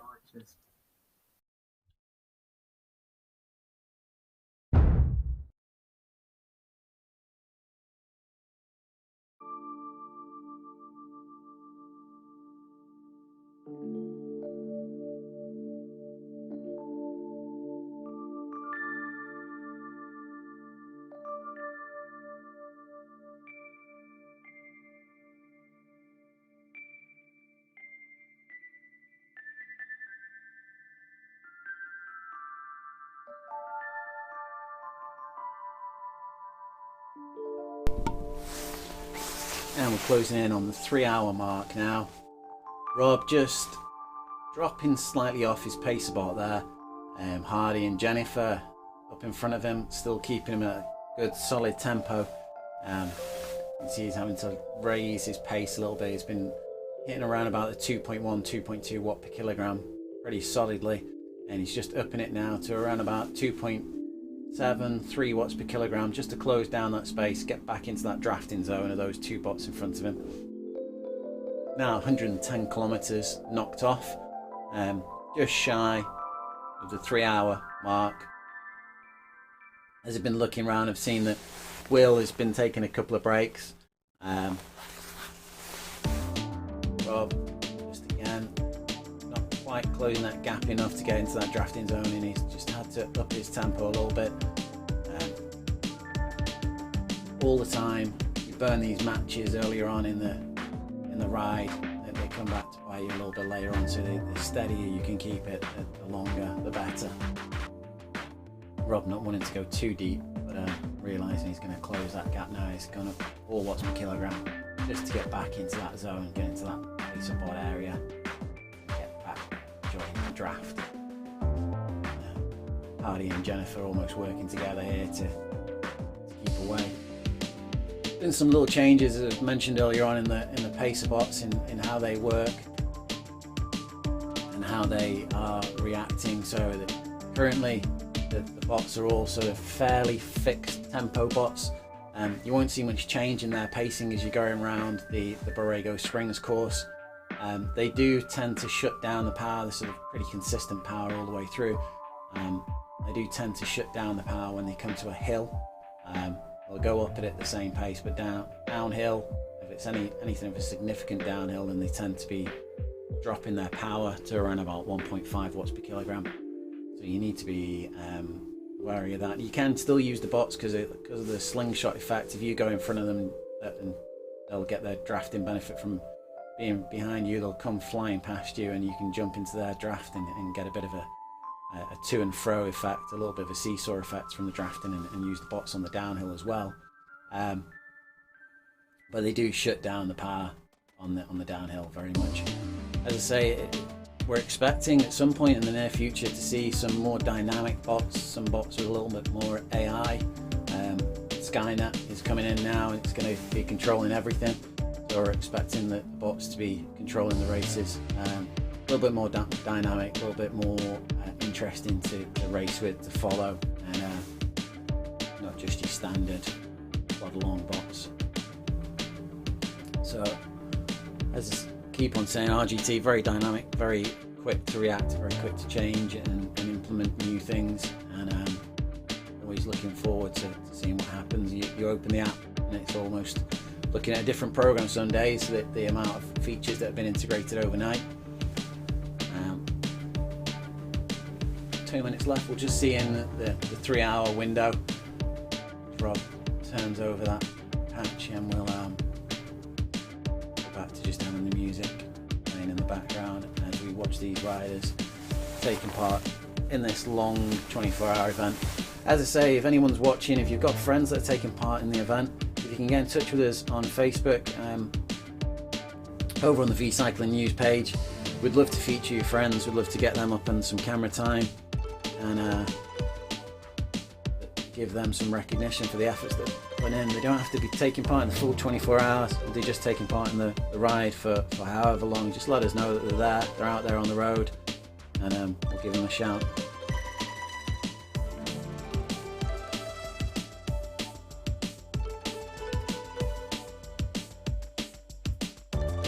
Those that weren't listening earlier on, there is a Discord server over on the V Cycling News page on Facebook. If you have a look through the post there, you'll see there's a Discord server created just solely for this event. You can drop in there. A lot of the riders will not be texting and using the chat as frequently as they normally would during the ride, because obviously they're trying to concentrate on keeping pace and not being too distracted. You can give a shout out on the Discord channel, and make sure that your favourite rider gets a little bit of recognition. You're being involved with these guys and part of a great event on RGT.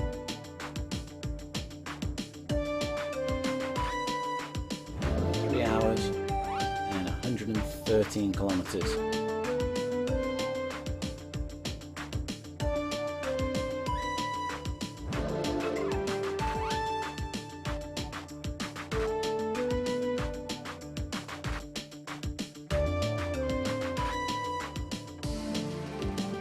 I'll keep on checking in with all you guys as the day goes on,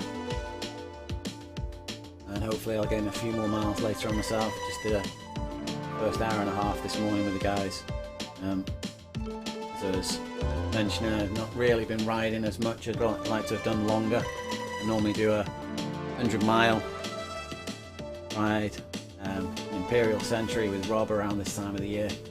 But fortunately, fitness has not been where I'd like it to be. And I kind of easing myself into the mince pie season now. Which is not good.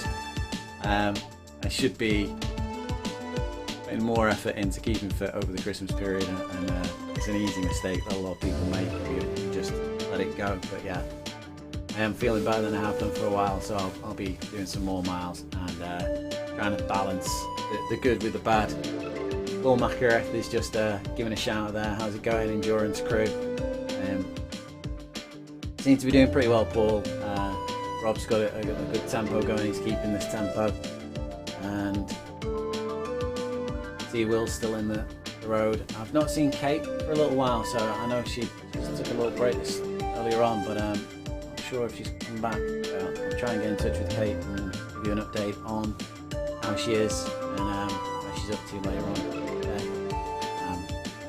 Hoping that some of the American guys join in as well. I know there's some of the Ram guys looking to take part. Jim Lawyer, who does a lot of the streaming for us on the American side, he was looking for himself and some of his riders to get in and do some miles, so we'll check in with those guys as well. Oh,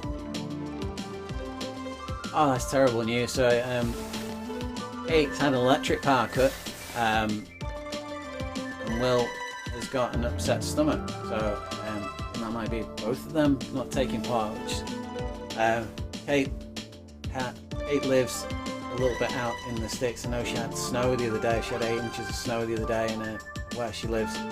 It's a little bit erratic power supply. That's bad news for Kate, but totally unavoidable.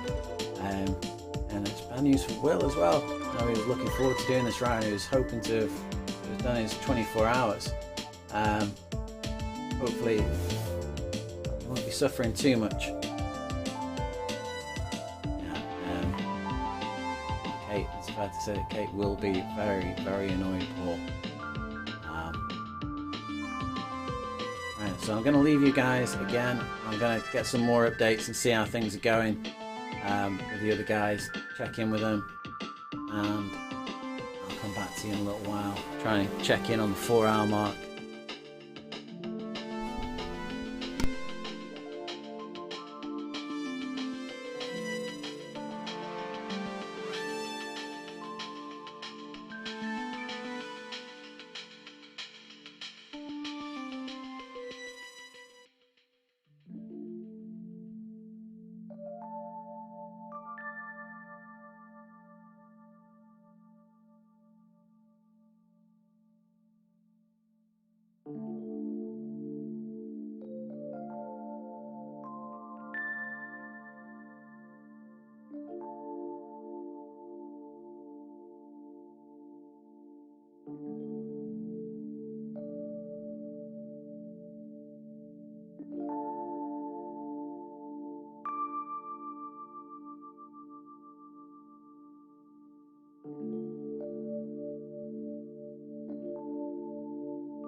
So we're 4 hours 46 minutes into this ride, and I've some news from the European side, well, European American side. Unfortunately, Kate had a power outage. Was having some trouble with that, but also she's visited relatives, and also it seems like she may have picked up a slight stomach upset. So I had a chat with Kate, and she'd been building to this for a number of months now, this ride, and she's absolutely gutted, but I've asked her to be sensible and to look after her own health. So she might come on and do some more miles as the day progresses, but it's important. We all do this for fun.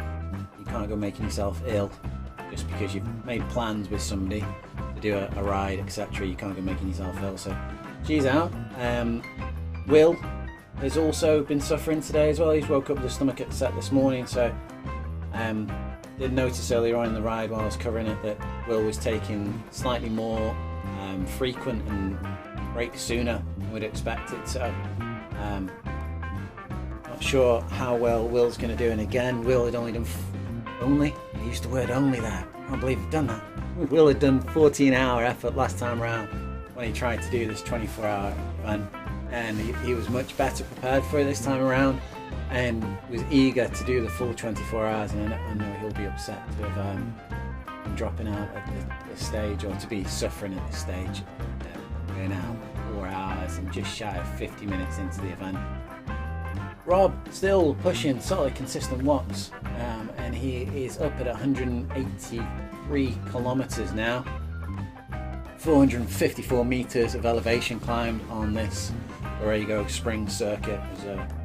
As you well know, Borrego Springs is a little bit of a flat circuit, so it's hard to get any level of elevation there.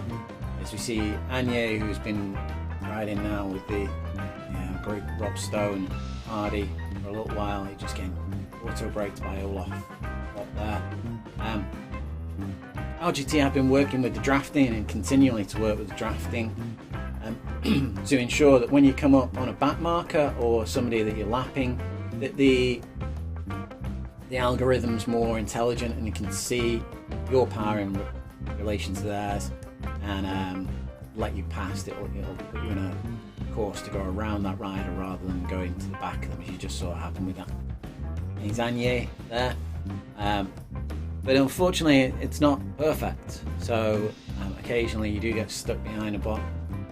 If you're in a race situation, it covered a criterion the other week for Cycling News for the Moon Riders race that they did there, the Moon Riders Tour, and one of the things that, sorry, it wasn't for the Moon Riders, it was Precision Race Team, it was on Tempelhof, and one of the things that showed, and one of the things that made a big change to the race, was that certain riders knew when they were approaching bots and approaching back markers that they needed to put the power on to have this recognition in the algorithm to pass the riders, and some of the other riders, they were carried on at standard tempo and they got stuck. And in the end, it was that difference of the knowledge of the course, the knowledge of the circuit, and the knowledge of how the platform works that led to the winner being selected from that group.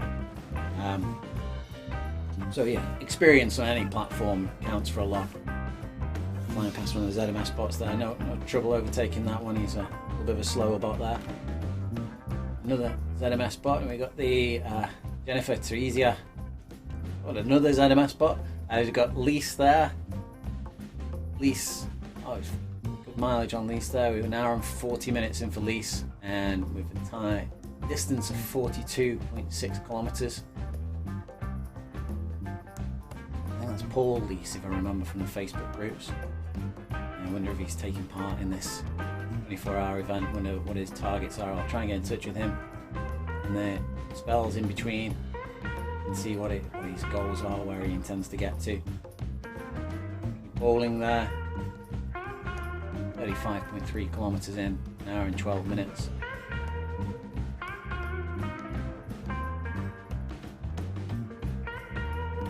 Marker, riding with DeMarcus there. And that's the mileage for DeMarcus showing up there. Let's just see if we can get Parker's mark showing up. Carl Grundy has been checking in with Carl on the comments in the stream.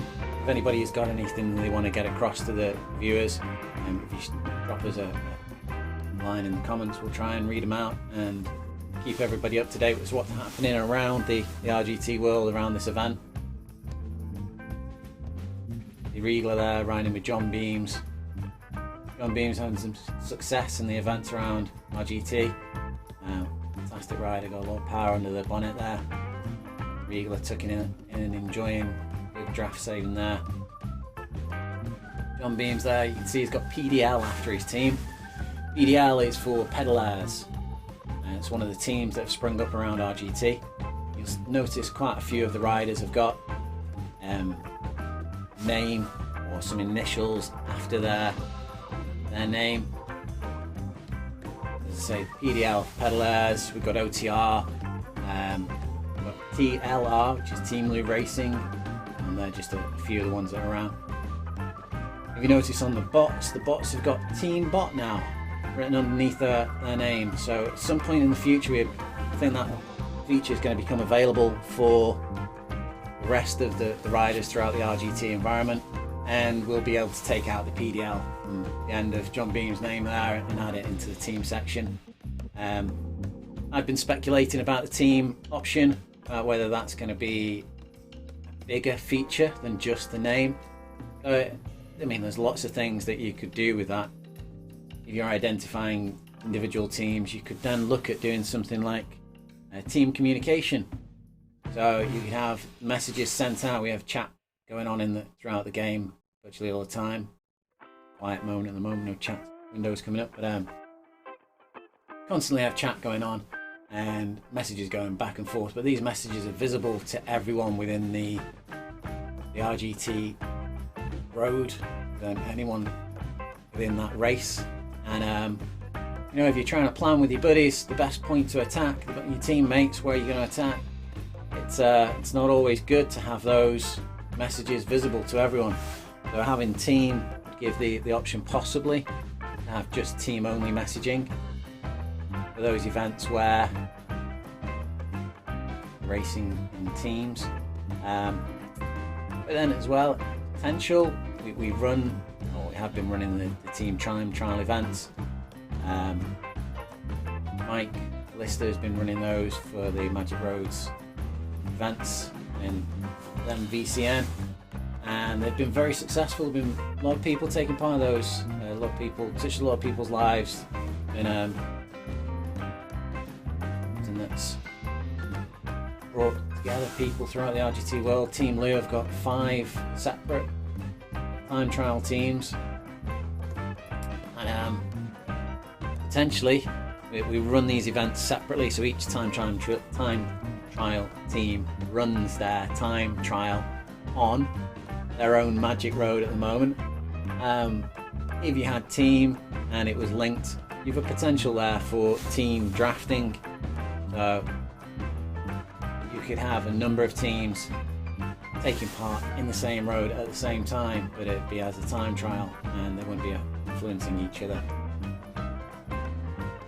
Just coming back, Enye is 17.3 kilometers in, I think 30 minutes into their effort today. Rob Stone, they're up at 4 hours and 55 minutes for Rob, and he's up at 187 kilometers.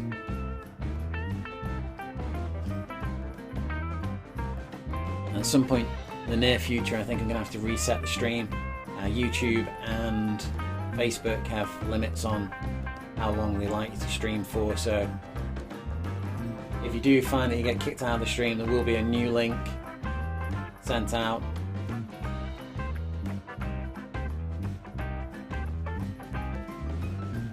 And just keep your eyes open on the VCN cycling page for that new link to arrive if you can't find the live stream anywhere. But we will be providing coverage virtually all day today. Taking a break.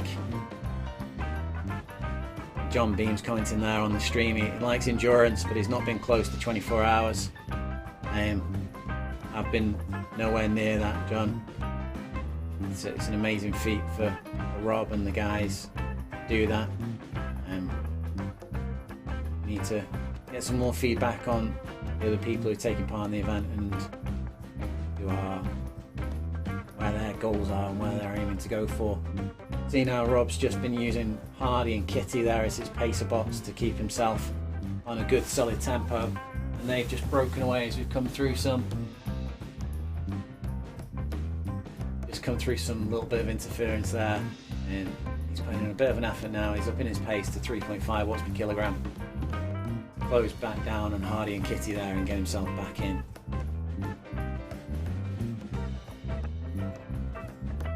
So John Beams there commenting that he'll watch some more from the comfort of the sofa. He's already been in and done a stint, giving a wheel to Rob for a little while. And Rob Stone's not looking forward to 4 AM in the morning.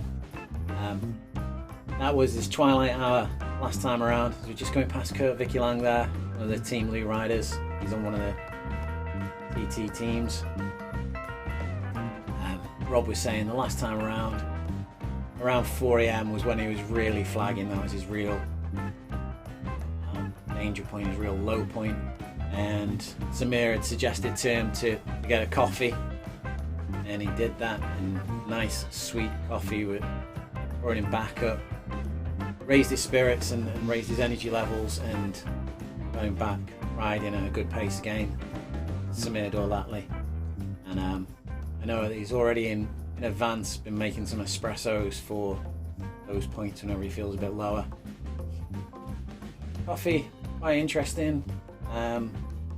Not only does the caffeine act as a stimulant, but research seems to be showing that the caffeine, maybe a well-known fact this, but the caffeine actually helps with absorption of nutrients as well, so it can help with the absorption of the sugars.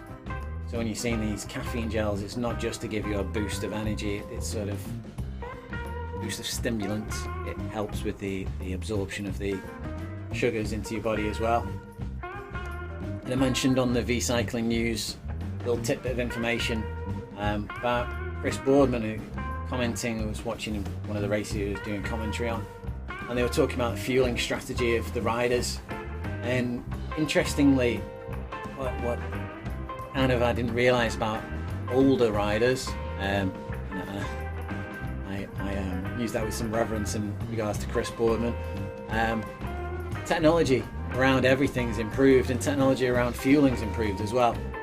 But back in the day, when we had the original guys riding the Tour de France who used to go in and raid the cafes along the way for the pain au chocolat, the beer, even bottles of wine that they'd loot from the cafes along the route.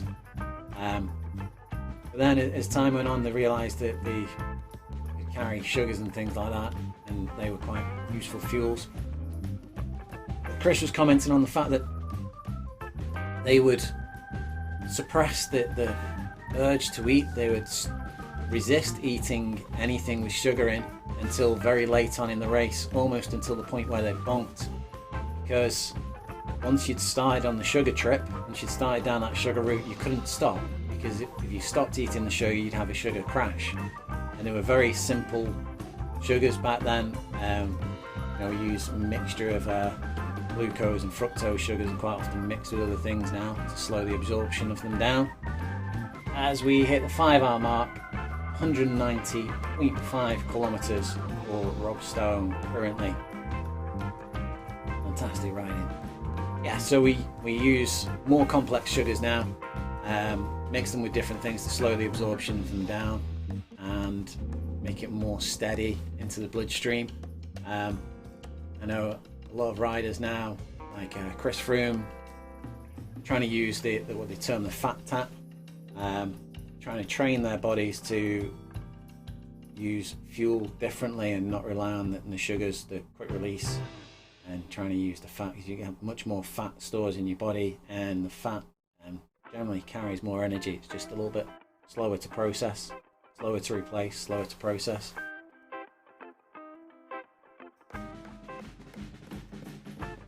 You don't often see a fat cyclist though, at least none of the good ones.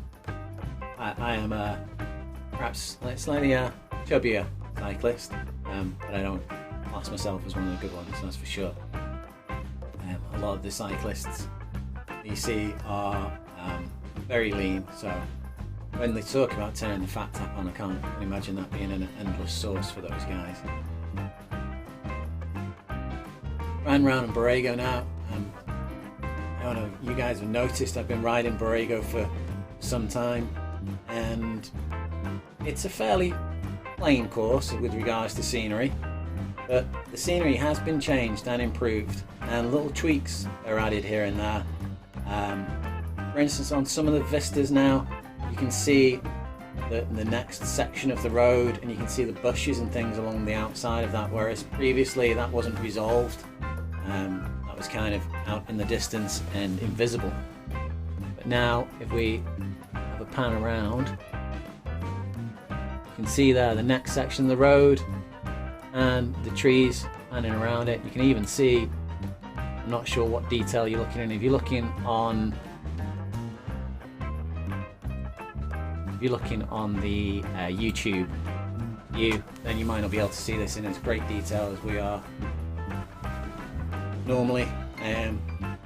Yeah, in Twitch, which will offer you a higher resolution, you might be able to just see there the trees. You can see the telegraph poles going off into the distance as well. And there are some little signs and things, some of the little features that have appeared down the side of the roads in Borrego. Each time that RGT sort of takes a road off or a release,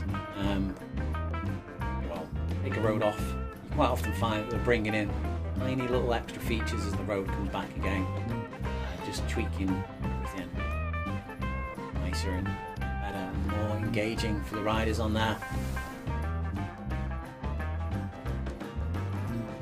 There have been some requests for sections to be added to the courses, and maybe even at some point that the courses could possibly be linked together. Understanding from RGT Central that it's not actually possible, the way the program is made and the way these roads have been put into here and programming is done, it's not actually possible to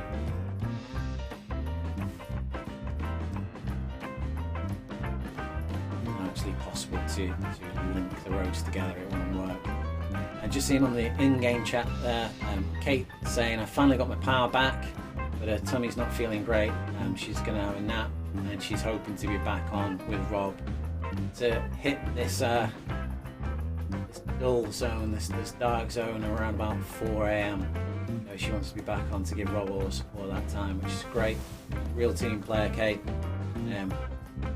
She does go the extra mile for riders in a team, and the guys around her, the guys and girls that know her, go the extra mile for her just to give her support whenever they can. So, going to have a fly around the other riders on the circuit, see who we've got floating about, and then I'll take a little break again, change the music for you, a little bit more chill, mellow music now. And try and find a little bit more music as well. Yeah, Rob's just confirming that Will's got the same thing there. Doubt it's actually the same, unless they've managed to catch up digitally. Yeah, no, it's unfortunate that Will is not feeling well. I feel sorry for him. I feel sorry for anyone that feels ill. Good. I know again, Will has really worked up to get these miles in today. Really prepared for it. And when you've got your plan set out, you don't feel like you're not only letting yourself down, but the other guys that you're riding with, letting them down as well. So it's going to be really bad mentally to do that. But I hope he's feeling good. I hope he's watching his dad in real life, and he can be helping bring in drinks and nutrients over to Rob, giving him the support. Rob just gets caught there. JVDH dragging Rob back up as they get back on the wheel of these bots. JVDH there from Belgium, tucking in with the bots as well as Rob there. See Kate there on the start line.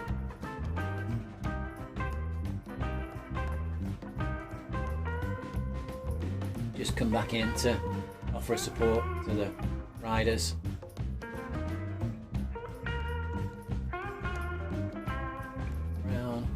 underway as yet. You'll see Carl Grundy. He's getting a few miles into days. 37 minutes into his effort, 23.4 kilometres.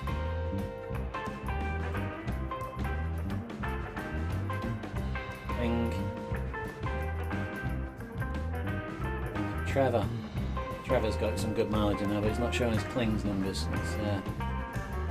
We can get back onto Kling. There's Kling. Kling 8.37 kilometres into his effort today.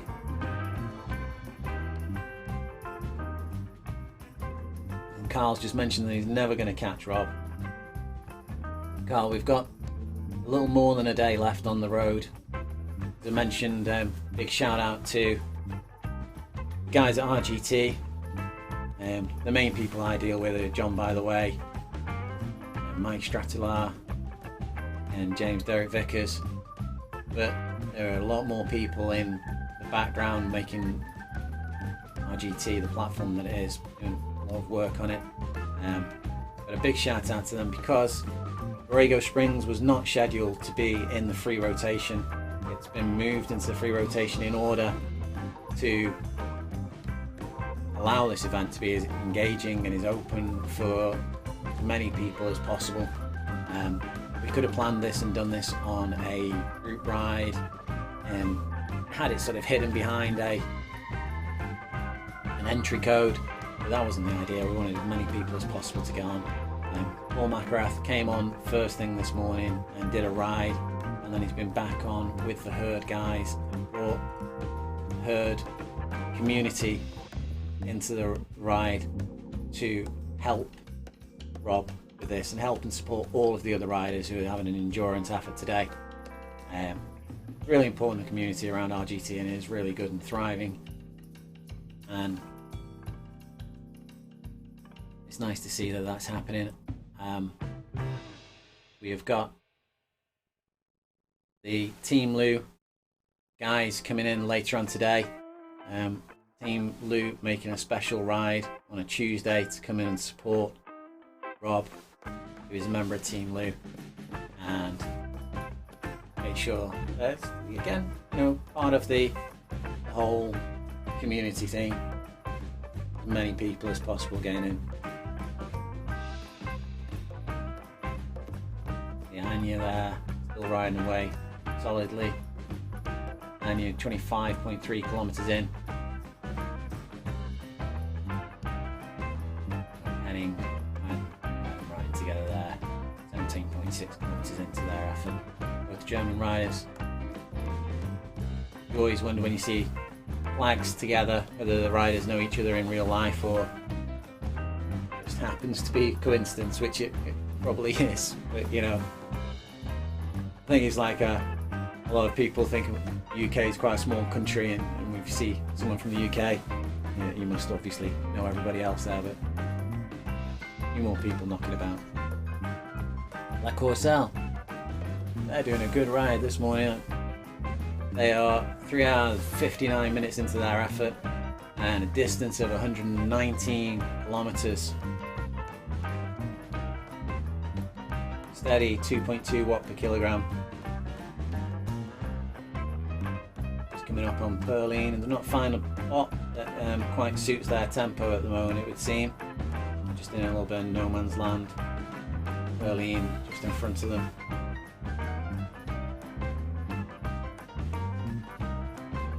That's fantastic distance, already over the metric century. Keep our eyes on La Courcelle and see how much further they're going to be riding. 4 hours, great effort already. Did suggest in this category as well, in the endurance event, not everyone wants to ride the whole 24 hours, but what could have been fun, what may be fun for some of the guys, is if you take part in it as a team. So that could be the whole of you riding all together at the same time, all pushing one another and drafting off each other to keep each other flying as fast as possible. Or what would be really cool for me as an idea, but we probably need a little bit more critical mass in RGT for it to work out, is to have a an across the world relay, and that'd be that you'd start it at 9 a.m. Over in, say, Hanway. You'd hand off to somebody after you'd done 5-6 hours, and then you'd hand off to another person, and it'd just work its way across the globe. Of course, Corsair just easing off slightly there.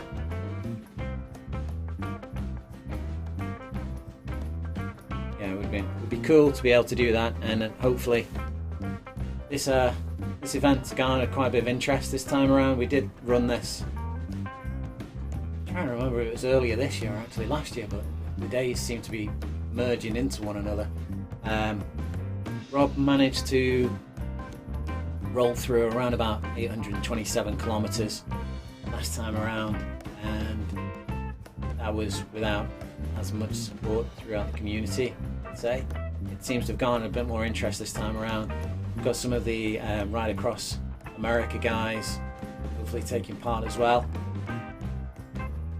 and we're looking forward to being able to run these events a little bit more frequently, and more and more interaction, and more people just challenging themselves and having fun. You know, that's what these events are about. It'd be great to see everyone sharing their Strava stories, sharing how many miles they actually got in on this event, but as well, it'd be great to just hear about people saying, took part in the event, had fun, and it was a good effort. That's what it's all about, really. Rob was just mentioned on the chat there, he was just having a small comfort break.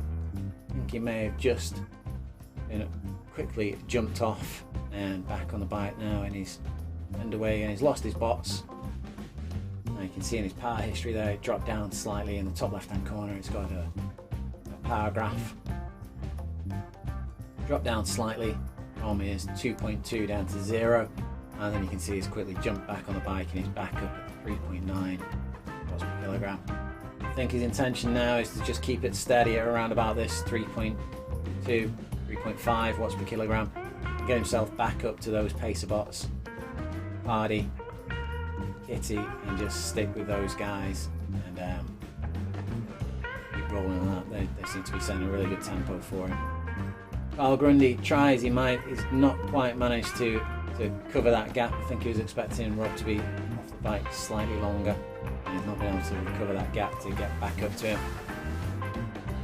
So that's us at 5 hours and just coming up on 15 minutes. Rob is going to crank over the 200 kilometer mark, which more than an Imperial Century now. We ticked over the Imperial Century some time ago, and he's looking like he's enjoying himself, having a good pace. I will check in with Rob, and I'll get hold of Will and have a chat with Will, see how things are going, and back at base camp, and get a little bit of the inside track and inform you of all that later on. And hope you keep on watching the stream. As I say, at some point we're going to have to switch over. Can't run the streams solidly for 24 hours, but we will switch over and share a new link straight away, and hope you find us back up on V Cycling News Facebook page, or if you like and subscribe on the YouTube and hit the notifications, then you'll get a notification as soon as the next link goes live to see how Rob gets on. We're rooting for you, Rob. We're hoping you keep rolling, and I'll be on the Facebook and other social media channels to just check in with people and see how we're all getting on.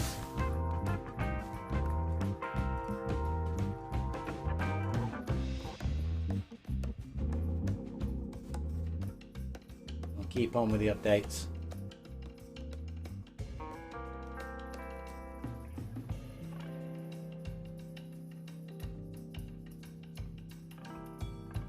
Yeah, just being told that Will really isn't feeling the greatest. He's just had to get his head down for a little bit, so I hope that he has a good rest and that he wakes up feeling a little bit fresher and revived.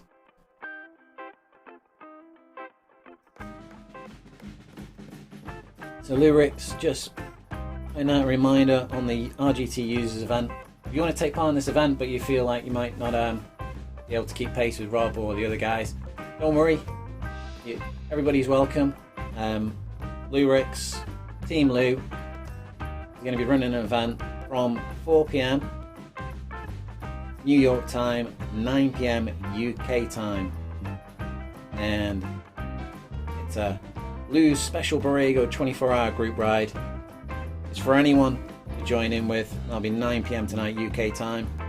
That's 4 PM New York time, so it's probably more suited to the guys in the American time zones. Jump on with Lou, ride round, do a few miles, and even if you're not riding with the guys doing the 24-hour event, just having your presence on the road does boost everybody's confidence, boost everybody's enthusiasm, and just gives everybody a little bit more motivation. Encourage you to do that. Now, I'll catch up some more updates in a little while.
And we're back live following Rob Stone.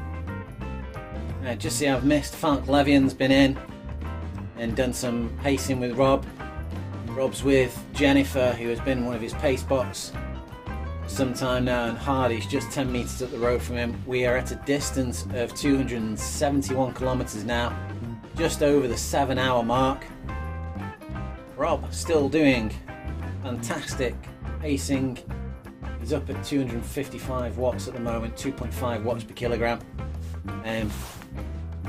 Ignacio, Canadian rider, with him. We're gonna have a fly around and see who else is still on the course from earlier on today. See Hal Wise joined in.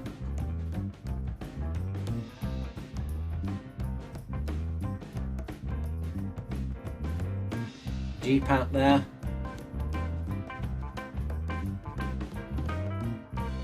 We've got Matt White from PRT joining in.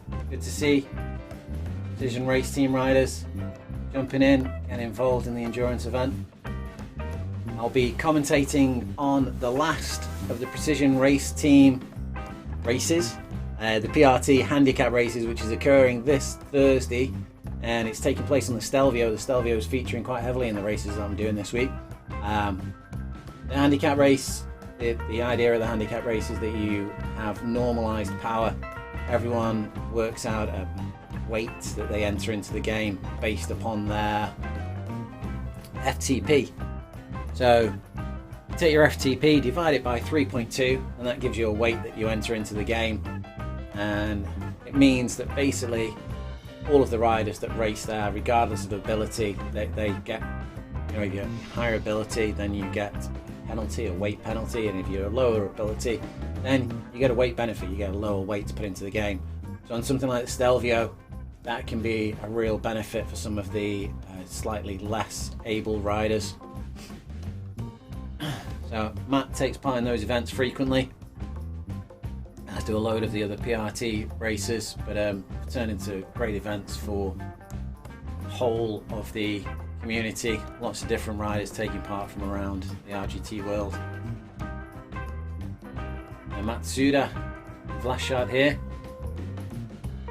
Matsuda is ranking away at 1.8 watts per kilogram, 3.4 kilometers so far.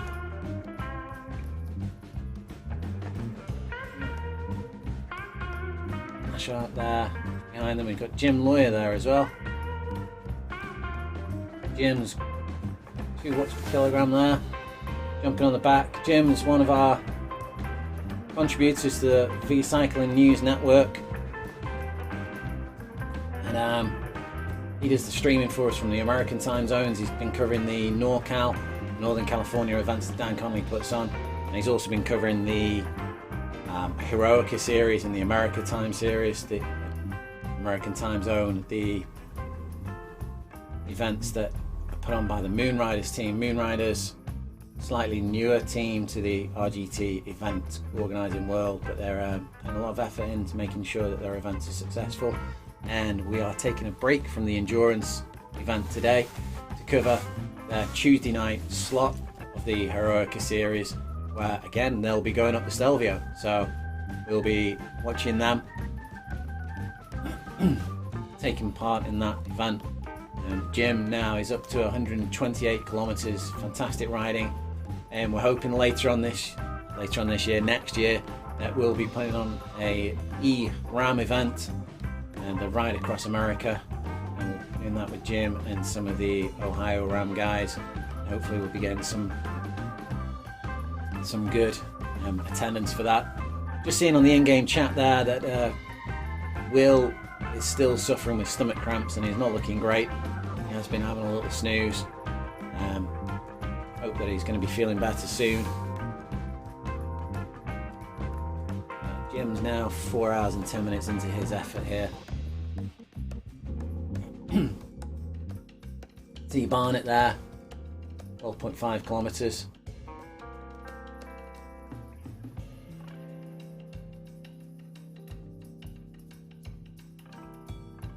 Zartarini Fiesta. We'll go with that pronunciation there. 2.2 watts per kilogram. Just catching up with Barnett there.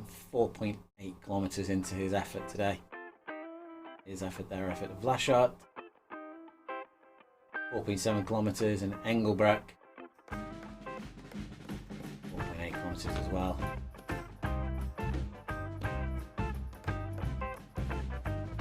We're Matsuda, and we're just coming back to some rides that I've not seen before now. We've got Goossens on here. Goossens, Belgian rider. There's a big Belgian contingent taking part in a lot of the events now. A lot of riders coming from that area. There's Proximus events as well, I think, which are Belgian organised events.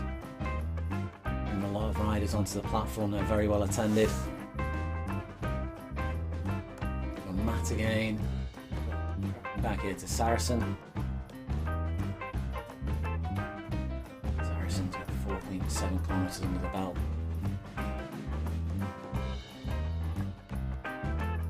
Pad again. Yankee.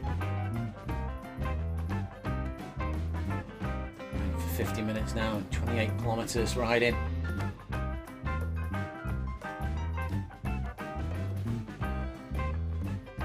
CE. And the German flag. They were just pushing out big effort, 6 watts per kilogram.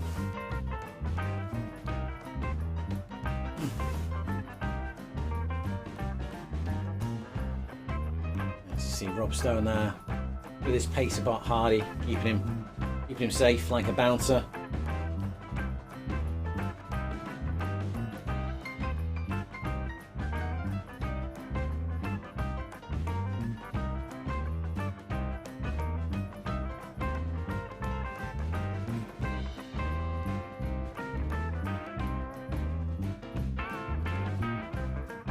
And Anne Y there, Anne and Hal in the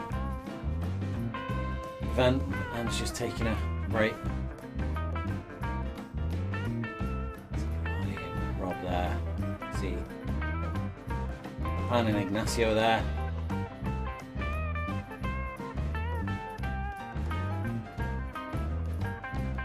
Now Pan on 28 kilometers, Ignacio 47 kilometers, making steady progress. Sin, rider from Poland, not long joined in, 10 minutes in on the ride. See Wojciech and Hal, Miegler.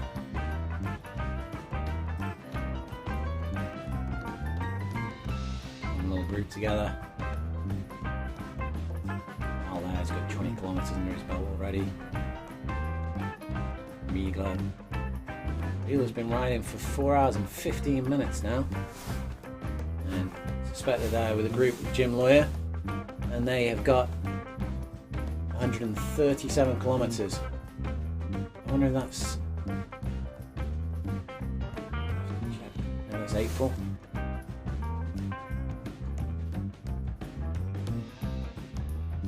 We've got Larry, Kitty, Mercedes Pascal, a little group of bots keeping each other company. Further back with the Sandobri.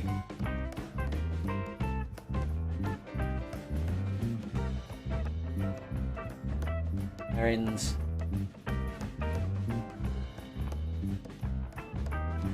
Nico. Yazdag. Stoev with 26 kilometers under their belt. They've been riding for 52 minutes now.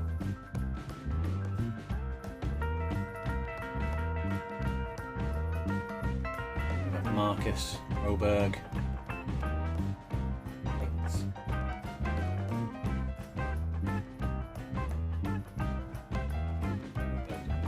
5 kilometers.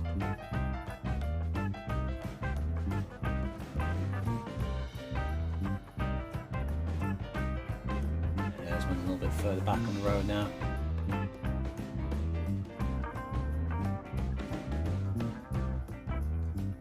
Zonka, Sylvester, Hungarian rider, active in the Hungarian Facebook group. there are a number of satellite groups sprung up around RGT now. There's a common one that I mentioned, which is the RGT users group. There's also the Hungarian RGT users. I'm pretty sure there's a French RGT group, and there's also a Portuguese RGT users, Slovakian group. I think that may be on Discord only. There's lots of other satellite groups around there for people who don't necessarily use English as their mother tongue. You know, English is a commonly used language across the world, but not everyone can be bothered reading a second language when there's a first language alternative available. There's Falk Levian, I was frequently on Team Lou.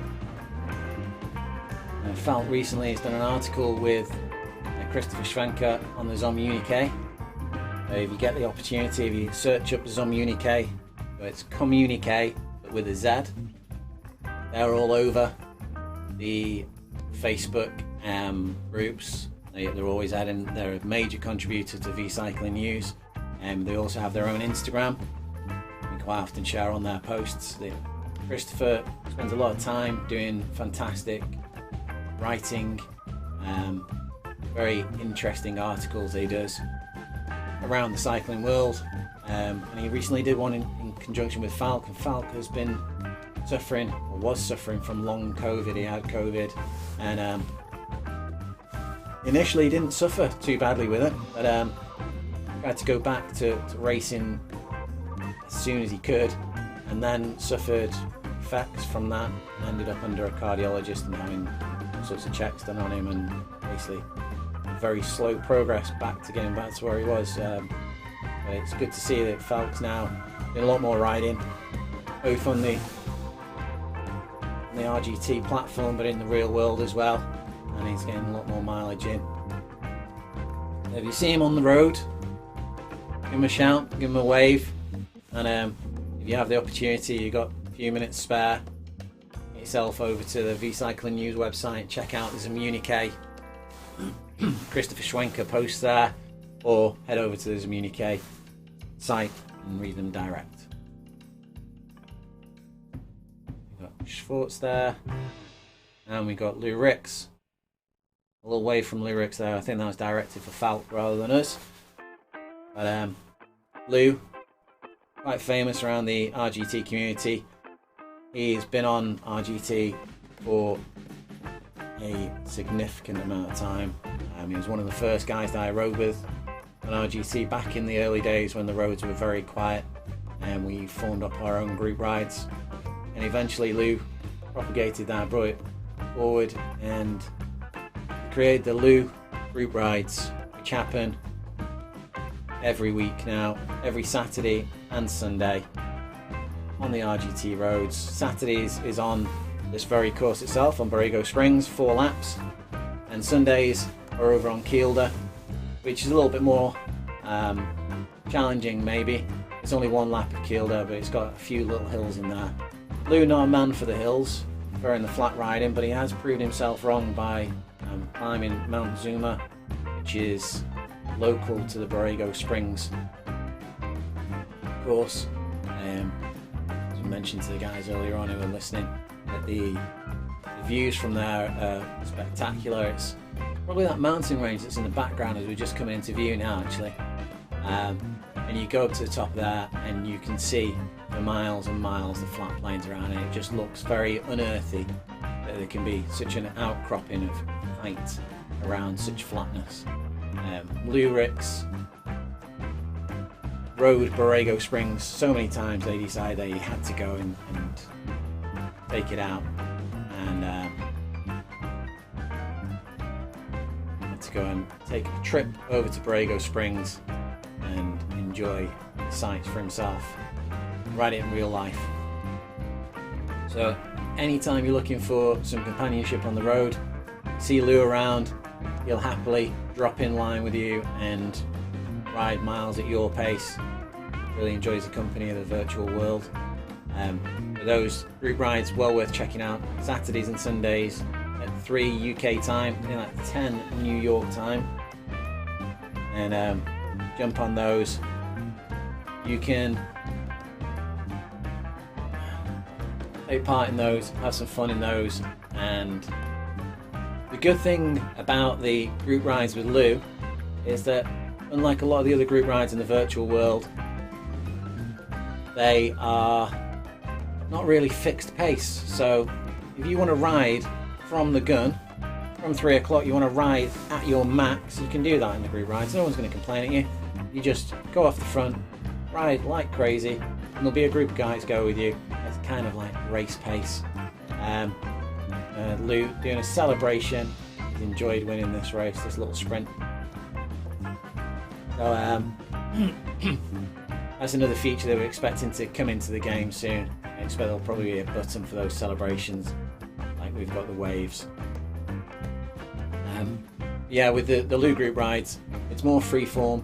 You can ride at whatever pace you like. You go off the front at full whack, and you can be at the back just having a chill out. It's recommended that you should be able to ride around about 1.5 watts per kilogram for the hour period. But I've seen a number of riders riding lower than that, and Lou has such patience. He drops back, rides with all those riders, gives them company, and brings them through. And it was it's thrilling for Lou and all the other guys who act as what we refer to as brooms in those races, those events, to help people come through. These, a lot of guys you see on the group rides, they might be wheeling around at the back, but after a few rides, a few times, you see them moving up through the pack, starting to lead their own little groups, and then you catch them next time around on a race or somewhere else, and they're flying, absolutely kicking your butt. And it's great to see the progress that these riders make. So you've got Hop Fear and Rain. And Rain's 21 kilometers into the belt, Hop 13.5. About there, we say.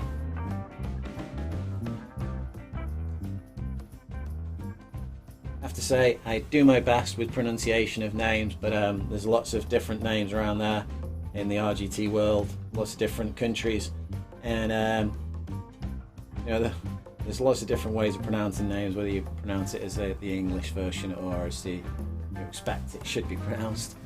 If you have any issue, you take issue with me pronouncing your name incorrectly, please get in touch. It's not something I do on purpose, and I'll be happy to learn the pronunciation and give it the full gusto next time around when I'm saying it for you.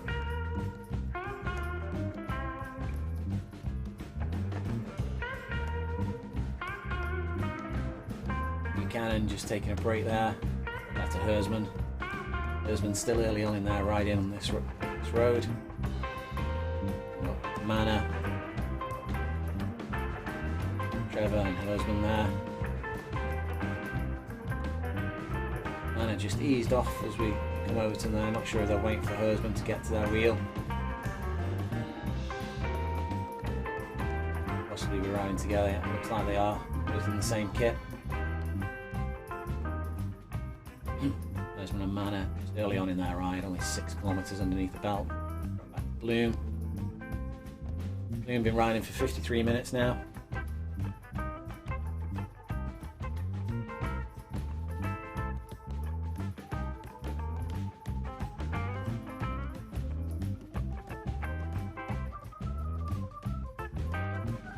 Nilsson, early on in their ride, Swedish rider, 5.3 kilometers.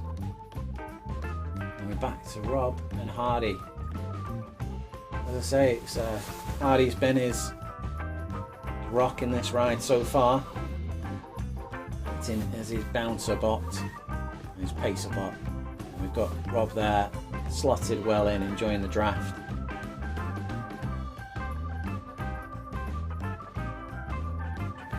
To Rob's stats there, he's got 184 watts, 190 watts that he's pushing. With the saving from Hardy there, it's more like 260 watts. And he's going along at 40 kilometers per hour.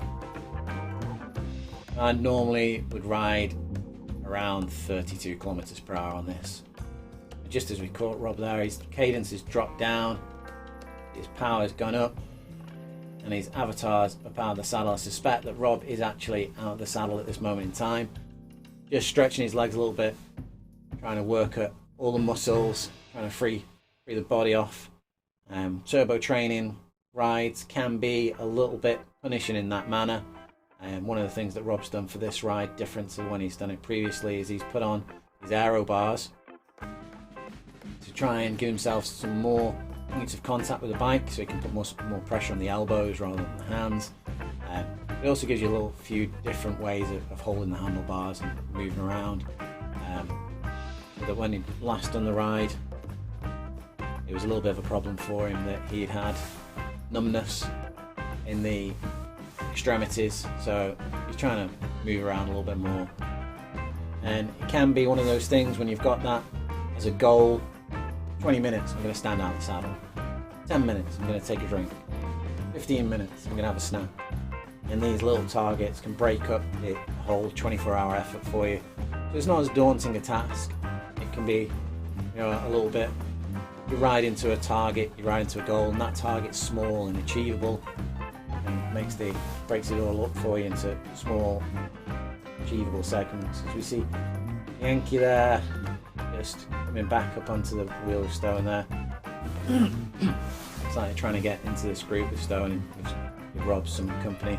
Give him a wheel chance. It's struggling with the pacing a little bit there. Sliding in, pushing.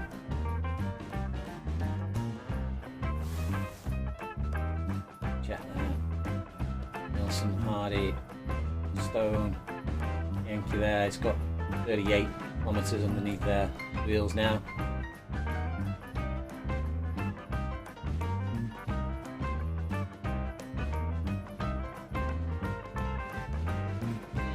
Last shot, 16 kilometers. Engelbrecht, 16.5 kilometers there. Lou's just commenting there, as I was saying before, he holidayed in Borrego and did some riding, and he's just commenting that he's rode this course and it's very accurate when it comes to the road and graphics.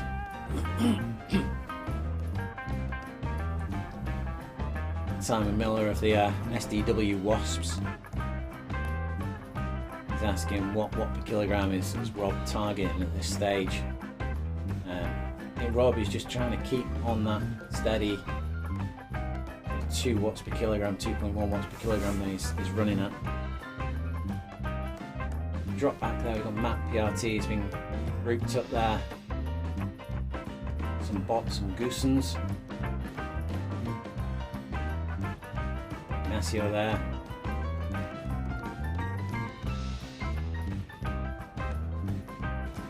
Kikawa, 7 kilometers.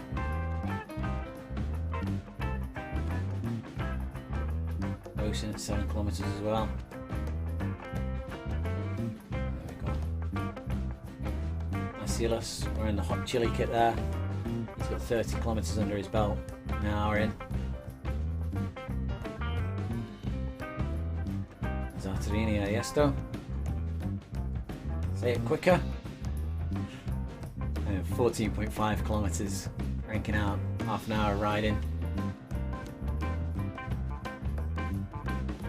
Upland there, 38 kilometers. Right, for an hour and 15 minutes. Then we're back with Jim Lawyer, riding in the USA kit.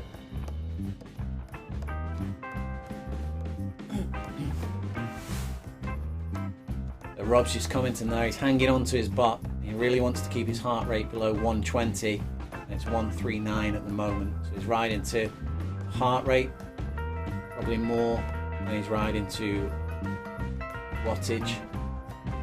And target there, keep it under 120, quite a low heart rate, so keep everything flowing nice and smoothly. But he's up at 139 at the moment. He's buying time. I presume he's trying to work in a little bit of a break off the bike, a few moments to have a break and get some proper food in. Simon's asking, what weight are you and Will respectively? If I remember rightly, Rob is around about the 100 kilo mark, and I think Will been trying to lose a little bit weight recently, and I think Will's a bit more around the 90 mark. Both big solid guys, so I enjoy. I see Rob doing a lot of the time trials and Will doing a lot of time trials. They are big solid guys, so the flatter races suiting them better. Yeah, Rob's just confirming there he's 103 kilograms. If I remember rightly, I think Will got his weight down to 92 kilograms just recently.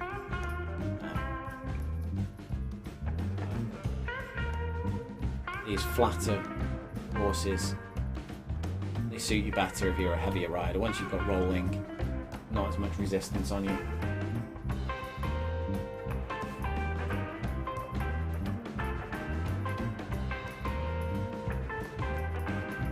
A few riders there, non-starters.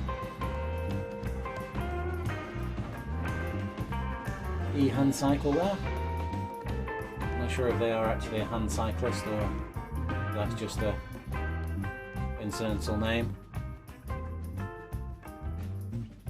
And Darimon now riding in at 1.9.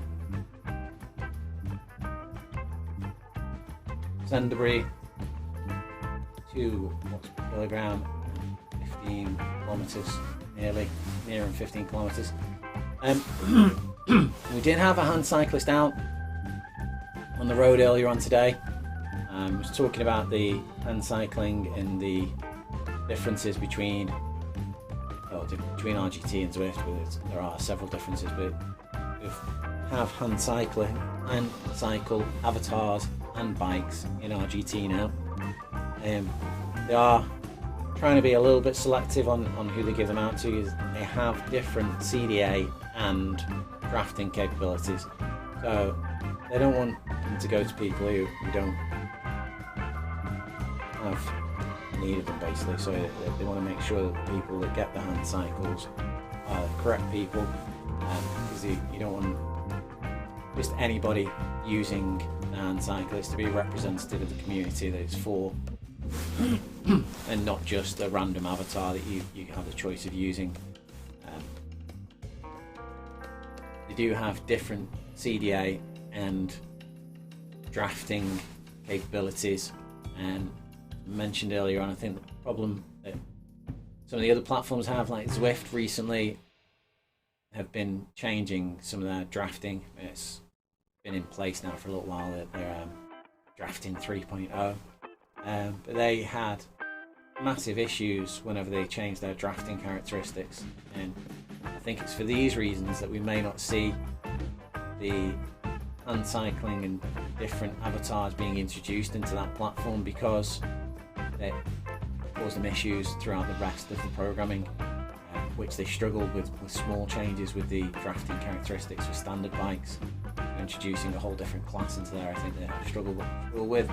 I don't think they'd have any issues introducing the actual avatars if they do that all the time with random astronauts or dinosaurs, tricycles, hats, all sorts of things coming in and out of the game quite quickly and easily. But yeah, I think major changes is what they're struggling with. Just following it. Group here following DeMarcus, the PRT bot. Previously, bots were quite easily identifiable because they wore the original standard kits of RGT. Now, a lot of the bots are wearing kits of random teams. So we see DeMarcus here is wearing the PRT, the Precision Race Team kit. So you have to pay a bit more attention to the bots now to make sure you know who you're chasing. DeMarcus there showing everybody along 3 watts per kilogram. You can see on our stream now we have the name tags enabled. So the real riders have a name above them and they have a flag, and they also have that replicated in the side list, the rider list on the side. and the bots have the RGT flag to indicate that they are. You just come through there, rider flying off the front. This is taking the lead there. Back in with these rescue sleeping avatars on the line. And La, 4.2 watts per kilogram. Rain there.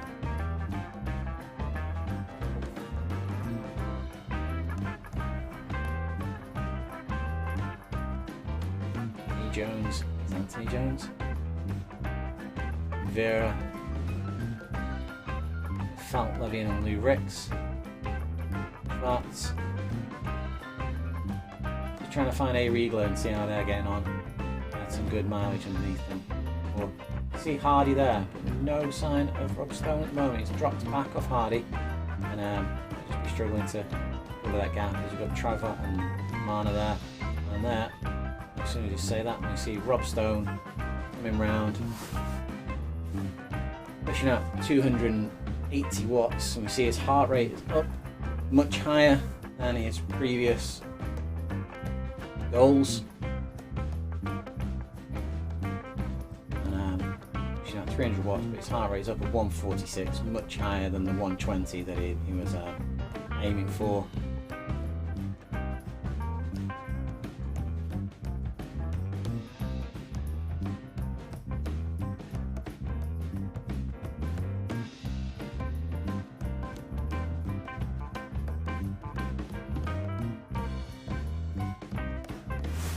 Just have a quick look round for Riegler, Simon Miller. Healthy 4.1 watts per kilogram. He's only early into his ride at the moment, 25 minutes in. At the time, just having a bit of to and fro conversation with Rob over the text chat. Wearing the Southborough District Wheelers jersey. And as I say, he's got his SDW by his name there. Drop back to Goosens there. Blue pass boost.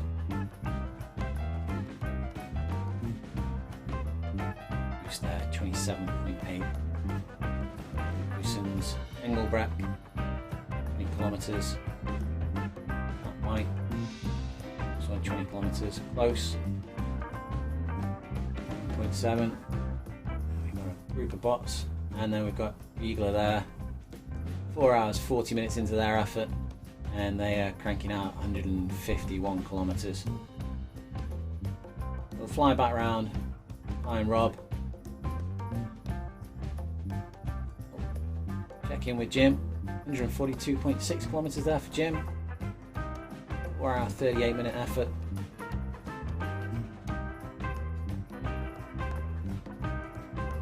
Tyler.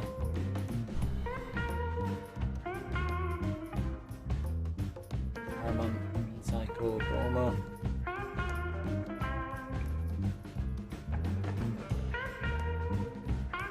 And Parish.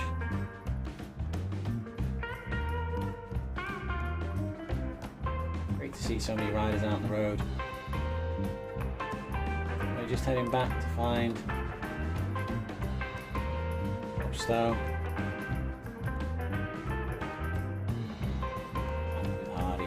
Managed to make that catch. Hardy and Gronvold.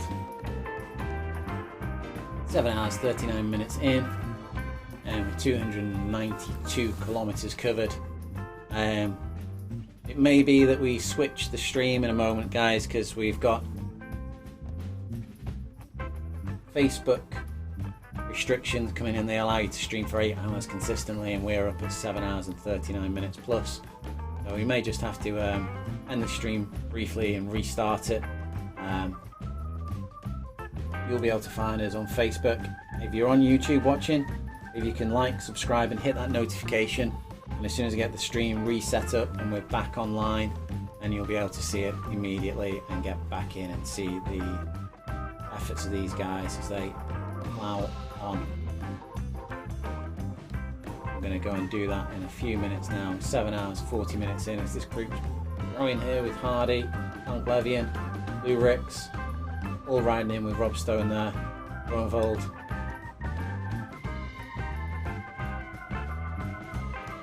See Hardy pushing on there. He knows that Rob wants his wheel. He knows to be on the front there. Give Rob the maximum draft. Teammates all together. Even the bots are teammates now.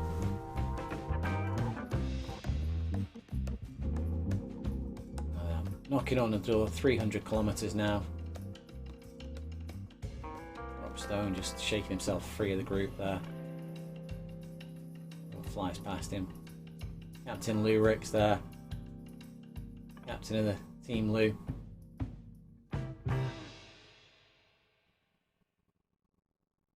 So I'll catch up with you guys shortly. Try and find out some more information from all the guys around on the event and come back to you.